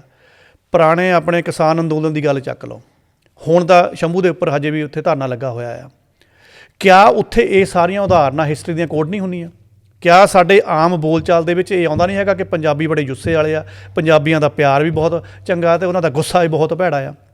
ਪੰਜਾਬੀ ਸਾਡੀ ਆਮ ਬੋਲ ਚਾਲ ਦੇ ਵਿੱਚ ਇਹ ਨਿਕਲ ਜਾਂਦਾ ਕਿ ਪੰਜਾਬੀ ਬਦਲਾ ਲੈਣ ਦੇ ਵਿੱਚ ਕੋਈ ਕਸਰ ਨਹੀਂ ਛੱਡਦੇ। ਇਹਨਾਂ ਨੇ ਤਾਂ ਯੂਕੇ ਜਾ ਕੇ ਉੱਥੇ ਜਨਰਲ ਡਾਇਰ ਨੂੰ ਖਤਮ ਕਰਤਾ। ਇੱਥੇ ਆਪਾਂ ਮਰਹੂਮ ਇੰਦਰਾ ਗਾਂਧੀ ਦਾ ਵੀ ਬੜੇ ਆਰਾਮ ਨਾਲ ਨਾਂ ਲੈ ਜਾਂਦੇ ਆ, ਖਾਸ ਕਰਕੇ ਦੋ ਢਾਡੀ ਵਗੈਰਾ ਗਾਉਂਦੇ ਆ ਅਤੇ ਫਿਰ ਉੱਥੇ ਕਈ ਵਾਰ ਉਹ 12 ਦੇ ਵਿੱਚ ਇਹ ਗੱਲ ਕਰ ਜਾਂਦੇ ਆ। ਜਿਹੜੀ ਕਹਿ ਲਓ ਕਿ ਹਿਸਟੋਰੀਕਲ ਥਿੰਗ ਆ, ਜਿਹੜਾ ਕਿ ਦੇਸ਼ ਦੀ ਇੱਕ ਫਾਲਟ ਲਾਈਨ ਚੀਜ਼ ਬਣੀ ਹੋਈ ਆ, ਜਿਹੜੀ ਇੱਕ ਆਮ ਬੱਚਾ ਤੱਕ ਵੀ ਆਪਣੇ ਬੋਲਚਾਲ ਦੇ ਲਹਿਜੇ 'ਚ ਗੱਲ ਕਰ ਜਾਂਦਾ ਆ, ਕਿਉਂਕਿ ਉਹਨੂੰ ਵਿਰਾਸਤ 'ਚ ਮਿਲੀ ਆ। ਔਰ ਸਾਡੀ ਗੁਰਬਾਣੀ ਵੀ ਦੇ ਵਿੱਚ ਵੀ ਤਾਂ ਇਹ ਸ਼ਬਦ ਆਉਂਦੇ ਆ ਕਿ ਅਸੀਂ ਜੇ ਪਿਆਰ ਨਾਲ ਨਹੀਂ ਤਾਂ ਫਿਰ ਆਪਾਂ ਜ਼ੋਰ ਦੇ ਨਾਲ ਵੀ ਉਹ ਚੀਜ਼ ਕਰਦੇ ਹਾਂ ਕਿ ਅਸੀਂ ਯਾਦ ਰੱਖਦੇ ਹਾਂ। ਸਾਡੀ ਹਿਸਟਰੀ ਇਹ ਦੱਸਦੀ ਆ। ਫਿਰ ਇਸ ਚੀਜ਼ ਨੂੰ ਇੰਨਾ ਕਿਉਂ ਉਛਾਲਿਆ ਜਾ ਰਿਹਾ ਵੀ ਇੰਨਾ ਹੀ ਤੁਸੀਂ ਇਹ ਤੋਂ ਤੁਹਾਨੂੰ ਖਤਰਾ ਪੈ ਗਿਆ CM ਨੂੰ ਕਿ ਤੁਸੀਂ ਚੱਕ ਕੇ ਉਹਨੂੰ NSA ਲਾ ਦਿਓ। ਭਾਈ ਜੇ ਉਹ ਥਾਣੇ ਦੇ ਮੂਹਰੇ ਆ ਕੇ, ਚਲੋ ਆਪਾਂ ਮੰਨਦੇ ਕਿ ਉਹਨੇ ਕਾਨੂੰਨ ਦੀ ਉਲੰਘਣਾ ਕੀਤੀ ਆ, ਉੱਥੇ ਉਹਨਾਂ ਦੇ ਅੰਦਰ ਬੰਦਾ ਹੀ ਸੀਗਾ, ਉਹਨੂੰ ਕਿਸੇ ਹੋਰ ਢੰਗ ਨਾਲ ਵੀ ਸ਼ਾਂਤਮਈ ਢੰਗ ਨਾਲ ਵੀ ਬਾਹਰ ਕੱਢਿਆ ਜਾ ਸਕਦਾ, ਲੇਕਿਨ ਇਹਨਾਂ ਨੇ ਕਿਹਾ ਨਹੀਂ, ਅਸੀਂ ਤਾਂ ਇਸ ਰਾਤ ਕੱਢਣਾ ਹੀ ਕੱਢਣਾ ਆ। ਤੁਸੀਂ ਉਸ ਜੁਰਮ ਦੀ ਸੰਵਿਧਾਨ ਦੇ ਵਿੱਚ ਕਾਨੂੰਨ ਬਣਿਆ ਹੋਇਆ, ਉਹਦੇ ਹਿਸਾਬ ਦੇ ਨਾਲ ਉਹਨੂੰ ਸਜ਼ਾ ਦੇ ਦਿਓ 6-8 ਮਹੀਨੇ ਦੀ ਜਿਹੜੀ ਹੈਗੀ ਆ। ਤੁਸੀਂ ਉਹਨੂੰ ਕਹਿ ਦਿੱਤਾ ਕਿ ਇਹ ਤਾਂ ਖਤਰਾ ਹੀ ਬਣ ਗਿਆ ਆ, ਇਸ ਬੰਦੇ ਲਈ ਵੀ ਖਤਰਾ ਬਣ ਗਿਆ ਆ, ਚੱਕ ਕੇ ਤੁਸੀਂ ਸਾਰੇ ਪ੍ਰਬੰਧ ਕੀਤੇ ਹੋਏ ਤੇ ਚੱਕ ਕੇ ਉਹਨੂੰ ਡਿਬਰੂਗੜ੍ਹ ਜੇਲ੍ਹ ਦੇ ਵਿੱਚ ਪਰ ਜਿੱਦਾਂ ਹੁਣ ਟਾਡਾ ਵਰਗੀਆਂ ਸਜ਼ਾਵਾਂ ਆ ਜਾਂ NSA ਵਰਗੀਆਂ ਆ, ਇਹ ਤਾਂ ਰਾਜਨੀਤਿਕ ਚੀਜ਼ਾਂ ਦੇ ਲਈ ਵਰਤੀਆਂ ਜਾਂਦੀਆਂ। ਪਰ ਦੂਜੇ ਪਾਸੇ ਇਹ ਵੀ ਹੈਗਾ ਨਾ ਕਿ ਜਦੋਂ ਤੱਕ ਇਹ ਮੁਹਿੰਮ ਚੱਲੀ ਆ ਅੰਮ੍ਰਿਤਪਾਲ ਵਾਲੀ ਆ, ਜੇ ਆਪਾਂ ਦੇਖੀਏ ਕਿ ਉਹਦੇ ਵਿੱਚ ਇੱਦਾਂ ਦੇ ਬਿਆਨ ਦਿੱਤੇ ਜਾਂਦੇ ਆ, ਜਾਂ ਗੁਰਦੁਆਰਾ ਸਾਹਿਬ ਦੇ ਵਿੱਚ ਜਿੱਦਾਂ ਕੁਰਸੀਆਂ ਲੱਗੀਆਂ ਹੋਈਆਂ ਉਹਨਾਂ ਦੀ ਤੋੜ ਫੋੜ ਕੀਤੀ ਜਾਂਦੀ ਆ, ਸ਼ਾਇਦ ਉਸ ਵੇਲੇ ਰੋਕਣ ਦਾ ਢੰਗੇ ਸਰਕਾਰ ਨੂੰ ਇਹ ਲੱਭਾ ਹੋਵੇ। ਤੁਸੀਂ ਸਰਕਾਰ ਦੀ ਹੁਣ ਮਾਨਸਿਕਤਾ ਦੀ ਗੱਲ ਕੀਤੀ, ਮੈਂ ਪਹਿਲਾਂ ਇੱਕ ਵਰਡ ਕੋਡ ਕੀਤਾ ਸੀਗਾ ਕਿ ਜਦੋਂ ਮਾਨਸਿਕਤਾ ਬਿਮਾਰ ਹੋਵੇ, ਦੂਸ਼ਿਤ ਮਾਨਸਿਕਤਾ ਹੋਵੇ ਤੇ ਉਦੋਂ ਫਿਰ ਇੱਦਾਂ ਕੀਤਾ ਜਾਂਦਾ। ਜਦੋਂ ਸਰੈਂਡਰ ਹੋਇਆ, ਆਪਾਂ ਸਰੈਂਡਰ ਸ਼ਬਦ ਤੋਂ ਸ਼ੁਰੂ ਕਰ ਲੈਂਦੇ ਹਾਂ। ਸਰੈਂਡਰ ਸ਼ਬਦ ਤੋਂ ਮੈਂ ਇਸ ਕਰਕੇ ਸ਼ੁਰੂ ਕਰਦਾ ਕਿਉਂਕਿ ਵੀਡੀਓ ਤੁਸੀਂ ਵੀ ਦੇਖੀਆਂ। ਉਹ ਗੁਰਦੁਆਰਾ ਸਾਹਿਬ ਦੇ ਵਿੱਚ ਆਪਣੀ ਅਰਦਾਸ ਵਗੈਰਾ ਕਰਦੇ ਆ, ਆਪਣਾ ਸਵੇਰ ਦਾ ਸਾਰਾ ਨਿਤਨੇਮ ਜਿਹਾ ਕਰਕੇ ਉਸ ਤੋਂ ਬਾਅਦ ਉਹ ਆਪਣਾ ਸਮਰਪਣ ਕਰਦੇ ਆ। ਲੇਕਿਨ ਪੰਜਾਬ ਸਰਕਾਰ ਨੇ ਉਹਨੂੰ ਗ੍ਰਿਫਤਾਰੀ ਵਜੋਂ ਕਾਗਜ਼ਾਂ 'ਚ ਵੀ ਲਿਖਿਆ ਤੇ ਸ਼ੋਅ ਵੀ ਇਸ ਤਰ੍ਹਾਂ ਕੀਤਾ ਆ। ਇੱਕ ਪਾਸੇ ਤੁਹਾਡੇ ਕੋਲ ਸੂਬਾ ਸਰਕਾਰ ਦੀ ਨਫਰੀ ਆ, ਠੀਕ ਹੈ ਜੀ, ਦੂਜੇ ਪਾਸੇ ਉਹਨਾਂ ਦੇ ਨਾਲ ਸੈਂਟਰ ਵਾਲੇ ਬੰਦੇ ਵੀ ਜੁੜੇ ਹੋਏ ਆ। ਵੀਡੀਓ ਦੇ ਵਿੱਚ ਤੁਸੀਂ ਉਹਨਾਂ ਨੂੰ ਦੇਖ ਸਕਦੇ ਬੜੇ ਆਰਾਮ ਦੇ ਨਾਲ। ਤੀਸਰੇ ਪਾਸੇ ਇੰਨੀ ਯਾਨੀ ਕਿ ਕਹਿ ਲਓ ਕਿ ਪੰਜਾਬ ਦੇ ਵਿੱਚ ਪੁਲਿਸ ਦੀ ਨਫਰੀ ਆ, ਉਹ ਕਿੰਨੇ ਦਿਨ ਬੰਦਾ ਗਾਇਬ ਰਿਹਾ ਤੁਸੀਂ ਲੱਭ ਨਹੀਂ ਸਕੇ। ਇੱਦਾਂ ਗੱਲ ਤਾਂ ਪਚਦੀ ਨਹੀਂ ਹੈਗੀ। ਪੁਲਿਸ ਨੇ ਲੱਭਣਾ ਹੋਵੇ ਤਾਂ 2-4 ਘੰਟਿਆਂ ਦੇ ਵਿੱਚ ਲੱਭ ਲੈਂਦੀ ਆ। ਇਹਦਾ ਮਤਲਬ ਇੱਕ ਆਮ ਬੰਦਾ ਵੀ ਹੁਣ ਅੱਜ ਕੱਲ੍ਹ ਹੁਣ ਇਹ ਸੋਚਦਾ ਹੈ ਕਿ ਇਹ ਸਾਰੇ ਨਾ ਗੈਪ ਇਹਨਾਂ ਨੇ ਆਪਣੇ ਬਣਾਏ ਹੋਏ ਸੀਗੇ। ਉਹ ਸਮਾਂ ਪਗਾਇਆ, ਫਿਰ ਸਮੇਂ ਦੇ ਹਿਸਾਬ ਦੇ ਨਾਲ ਇਹ ਨਹੀਂ ਕਿ ਸੂਬਾ ਸਰਕਾਰ ਨੇ ਐਕਸ਼ਨ ਕੀਤਾ, ਇਕੱਲਾ ਇਹ ਵੀ ਨਹੀਂ ਕਿ ਕੇਂਦਰ ਨੇ ਕੀਤਾ। ਇਹਨਾਂ ਦੋਨਾਂ ਦੀ ਗਿਟਮੈਂਟ ਸੀ, ਇਹਨਾਂ ਦੀ ਸੀਡੀ ਰਲੀ ਹੋਈ ਸੀਗੀ, ਇਕੱਠੇ ਹੋਏ ਆ। ਜੇ ਸੀਡੀ ਰਲੀ ਹੋਈ ਸੀਗੀ ਤਾਂ ਹੀ ਤਾਂ ਸਭ ਤੋਂ ਪਹਿਲਾਂ ਪ੍ਰਬੰਧ ਕੀਤੇ ਹੋਏ ਆ ਕਿ ਜਹਾਜ਼ ਆਊਗਾ, ਲੈ ਕੇ ਜਾਊਗਾ, ਹੈਲੀਕਾਪਟਰ ਲੈ ਕੇ ਆਊਗਾ। ਦਿਬੜੂਗੜ੍ਹ ਦੇ ਵਿੱਚ ਪਹਿਲਾਂ ਸਾਫ਼ ਸਫਾਈਆਂ ਹੋਈਆਂ ਸੀਗੀਆਂ। ਇਹਦਾ ਮਤਲਬ ਇਹਨਾਂ ਨੂੰ ਵੀ ਪਤਾ ਸੀਗਾ, ਉਹਨਾਂ ਨੂੰ ਵੀ ਪਤਾ ਸੀਗਾ। ਇਹਦਾ ਮਤਲਬ ਇੱਥੇ ਸਿੱਧੇ ਰਾਜਨੀਤਿਕ ਮੁਫਾਦ ਕੰਮ ਕਰਦੇ ਆ ਜੀ। ਨਹੀਂ, ਪਰ ਆਪਾਂ ਇੱਥੇ ਜਿੱਦਾਂ ਤੁਸੀਂ ਕਿਹਾ ਮੁਫਾਦ ਕੰਮ ਕਰਦੇ, ਉਹ ਠੀਕ ਆ, ਮੁਫਾਦ ਕੰਮ ਕਰਦੇ ਆ, ਪਰ ਜੇ ਇਸ ਤਰੀਕੇ ਦੇ ਨਾਲ ਲੋਕਾਂ ਦਾ ਇੱਕ ਫਤਵਾ ਮਿਲ ਗਿਆ ਜੀ, ਇਹ ਜਿਹੜੀ ਉਹ ਜਿੱਤ ਵੀ ਹੋਈ ਆ ਉਹਨਾਂ ਨੂੰ MP ਸੀਟ ਤੋਂ, ਫਿਰ ਘੱਟੋ ਘੱਟ ਚਾਹੇ ਵੀਡੀਓ ਕਾਨਫਰੰਸ ਦੀ, ਕਿਉਂਕਿ ਸਹੁੰ ਚੱਕ ਲਈ ਆ, ਸਹੁੰ ਚੱਕਣ ਦੇ ਲਈ ਵੀ ਉੱਥੇ ਲਿਆਂਦਾ ਗਿਆ। ਫਿਰ ਬਾਅਦ ਦੇ ਵਿੱਚ ਜੇ ਤੁਸੀਂ ਸਹੁੰ ਚੁਕਾ ਲਈ ਆ, ਉਹਦੇ ਜਿਹੜੇ ਖਡੂਰ ਸਾਹਿਬ ਦੇ ਲੋਕ ਤਾਂ ਇਸ ਵੇਲੇ ਅਨਾਥ ਆ, ਉਹਨਾਂ ਦੀਆਂ ਜਿਹੜੀਆਂ ਸਮੱਸਿਆਵਾਂ ਆ ਉਹਨਾਂ ਦੇ ਬਾਰੇ ਗੱਲਬਾਤ ਕਰਨੀ ਆ। ਚਾਹੇ ਕਿਸੇ ਨੂੰ ਬੰਦੇ ਨੂੰ ਅਧਿਕਾਰ ਆ, ਉਹ ਚਾਹੇ ਕੋਈ ਹੋਰ ਵੀ ਹੋਵੇ, ਹੋਰ ਬੰਦਿਆਂ ਦੇ ਉੱਤੇ ਵੀ NSA ਆ ਜਿਹੜੇ ਜਿੱਤੇ ਹੋਏ ਆ, ਉਹਨਾਂ ਨੂੰ ਘੱਟੋ ਘੱਟ ਇੰਨਾ ਅਧਿਕਾਰ ਤਾਂ ਹੋਣਾ ਚਾਹੀਦਾ ਵੀ ਉਹ ਆਪਣੀ ਪਾਰਲੀਮੈਂਟ ਦੇ ਵਿੱਚ ਆਪਣੀ ਗੱਲ ਰੱਖ ਸਕਣ। ਉਸ ਤੋਂ ਬਾਅਦ ਕੁਛ ਨਾ ਕੁਛ ਜਿਹੜਾ ਉਹਦਾ ਅੱਗੇ ਕੱਢਿਆ ਜਾ ਸਕਦਾ। ਲੋਕਾਂ ਦੀ ਆਵਾਜ਼ ਤਾਂ ਉਹ ਚੁਣੇ ਹੋਏ ਆ। ਬਿਲਕੁਲ, ਬਹੁਤ ਸੋਹਣਾ ਤੁਸੀਂ ਵਿੱਚੋਂ ਸਵਾਲ ਬਣਾਇਆ। ਦੇਖੋ, ਹੁਣ ਤੁਸੀਂ ਕਹਿੰਦੇ ਹੋ ਕਿ ਬੰਦਾ ਬਾਹਰ ਨਹੀਂ ਆਉਣਾ ਚਾਹੀਦਾ। ਹੁਣ ਇਹ ਵੀ ਉਹਨਾਂ ਨੇ ਦੂਸਰੀ ਵਾਰ NSA ਦੀ ਮੰਗ ਕੀਤੀ, 1 ਸਾਲ ਹੋਰ ਕਹਿੰਦੇ ਵਧਾ ਦਿਓ ਜੀ। ਠੀਕ ਹੈ ਜੀ। ਪਹਿਲੀ ਗੱਲ ਤਾਂ ਇਹ ਕਿ ਉਹਦਾ ਜੁਰਮ ਕੀ ਆ? ਉਹਦਾ ਜੁਰਮ ਇਹ ਹੈ ਕਿ ਉਹਨੇ ਥਾਣੇ ਮੂਹਰੇ ਗੈਰ ਕਾਨੂੰਨੀ ਘਿਰਾਓ ਕੀਤਾ। ਉੱਥੇ ਚਲੋ ਕੋਈ ਭੰਨ ਤੋੜ ਤਾਂ ਨਹੀਂ ਕੀਤੀ, 6-8 ਮਹੀਨੇ ਉਹਦੀ ਸਜ਼ਾ ਬਣਦੀ ਹੈ ਜੇ ਕਾਨੂੰਨ ਨੂੰ ਆਪਾਂ ਥੋੜ੍ਹਾ ਜਿਹਾ ਵੀ ਦੇਖੀਏ। ਤੁਸੀਂ ਉਹਨਾਂ ਕਰਕੇ ਉਹਨੂੰ ਬਰੀ ਕਿਉਂ ਨਹੀਂ ਕੀਤਾ? ਗੁਰਦੁਆਰਾ ਸਾਹਿਬ ਆ ਕੇ ਕੁਰਸੀਆਂ ਮੇਜ਼ ਭੰਨ ਤੇ ਚਲੋ ਲੋਕਾਂ ਨੇ ਗੁੱਸਾ ਮਨਾਇਆ, ਉਹਦੀ NSA ਸਜ਼ਾ ਆ, ਉਹਦੀ ਵੀ ਤਾਂ ਸੰਵਿਧਾਨ ਦੇ ਵਿੱਚ 2-4 ਮਹੀਨੇ ਦੀ ਸਜ਼ਾ ਨਹੀਂ। ਇਹ ਤਾਂ ਸਜ਼ਾ ਸ਼ਾਇਦ ਬਣਾਈ, ਜਿੱਦਾਂ ਪਹਿਲਾਂ ਗੱਲ ਕੀਤੀ ਆ, ਬਣਾਈ ਇਸ ਕਰਕੇ ਵੀ ਖੁੰਝੇ ਕਿੱਦਾਂ ਲਾਉਣਾ ਕਿਸੇ। ਬਿਲਕੁਲ, ਮੈਂ ਉਸੇ ਪੁਆਇੰਟ ਦੇ ਉੱਪਰ ਆਉਣ ਲੱਗਿਆ ਸੀ ਕਿ ਹੁਣ ਮਾਨਸਿਕਤਾ ਕਿੱਥੇ ਕੰਮ ਕਰਦੀ ਆ। ਪਹਿਲੀ ਗੱਲ, ਜੇ ਤੁਹਾਨੂੰ ਲੱਗਦਾ ਸੀਗਾ ਕਿ ਬੰਦਾ ਇੰਨੀ ਖਰਾਬੀ ਕਰ ਗਿਆ, ਇਹ CM ਦੇ ਲਈ ਥ੍ਰੈਟ ਆ ਜਾਂ ਇਹ ਪੂਰੇ ਦੇਸ਼ ਦੀ ਸਿਕਿਉਰਿਟੀ ਲਈ ਥ੍ਰੈਟ ਆ, ਫਿਰ ਤੁਸੀਂ ਇਹਨੂੰ ਚੋਣਾਂ ਲੜਨ ਕਿਉਂ ਦਿੱਤੀਆਂ? ਜਦੋਂ ਇਹਦਾ ਚੋਣਾਂ ਲੜਨ ਦਾ ਖਡੂਰ ਸਾਹਿਬ ਤੋਂ ਸਾਰਾ ਪਲਾਨ ਹੋਇਆ ਤੁਸੀਂ ਜਰਾ ਗੌਰ ਕਰਕੇ ਦੇਖਣਾ, ਸਾਰਾ ਕੁਛ ਇਹਨੂੰ ਬਣਿਆ ਬਣਾਇਆ ਮਿਲਦਾ ਗਿਆ। ਪੇਪਰ ਬੜੇ ਆਰਾਮ ਨਾਲ ਭਰ ਹੋਏ ਆ, ਸਾਰੀ ਕੰਪੇਨਿੰਗ ਹੋਈ ਆ, ਇੱਕਦਮ ਸਾਰਾ ਪਲੇਟਫਾਰਮ ਸੈੱਟ ਹੋਇਆ, ਲੋਕਾਂ ਦੀਆਂ ਵੋਟਾਂ ਜਾ ਕੇ ਉੱਥੇ ਡਿੱਗ ਪਈਆਂ। ਠੀਕ ਆ ਜੀ। ਜੇ ਤੁਸੀਂ ਹੁਣ ਬੰਦੇ ਨੇ ਚੋਣਾਂ ਲੜੀਆਂ ਤਾਂ ਇਹਦਾ ਮਤਲਬ ਉਹਨੇ ਸੰਵਿਧਾਨ ਦੀ ਸਹੁੰ ਚੱਕੀ ਆ ਜੀ। ਠੀਕ ਆ ਜੀ। ਉਹ ਬੰਦਾ 2-2 ਵਾਰ ਸਹੁੰ ਚੱਕ ਗਿਆ, ਫਿਰ ਜਾ ਕੇ ਤੁਸੀਂ ਉਹਨੂੰ ਪਰਮਿਸ਼ਨ ਦੇ ਹੀ ਦਿੰਦੇ ਹੋ ਕਿ ਚਲੋ ਹੁਣ ਤੁਸੀਂ ਪਾਰਲੀਮੈਂਟ ਜਾਓ ਤੇ ਉੱਥੇ ਵੀ ਸਹੁੰ ਚੁੱਕੋ। ਜਦ ਬੰਦਾ 2-2 ਵਾਰ ਸਹੁੰ ਹੀ ਚੁੱਕ ਗਿਆ, ਹੁਣ ਤੁਸੀਂ ਉਹਦੀ ਕਾਹਦੀ ਪ੍ਰੀਖਿਆ ਲਈ ਜਾਂਦੇ ਹੋ? ਉਹਨੂੰ ਬਾਹਰ ਕੱਢਣਾ ਚਾਹੀਦਾ ਆ।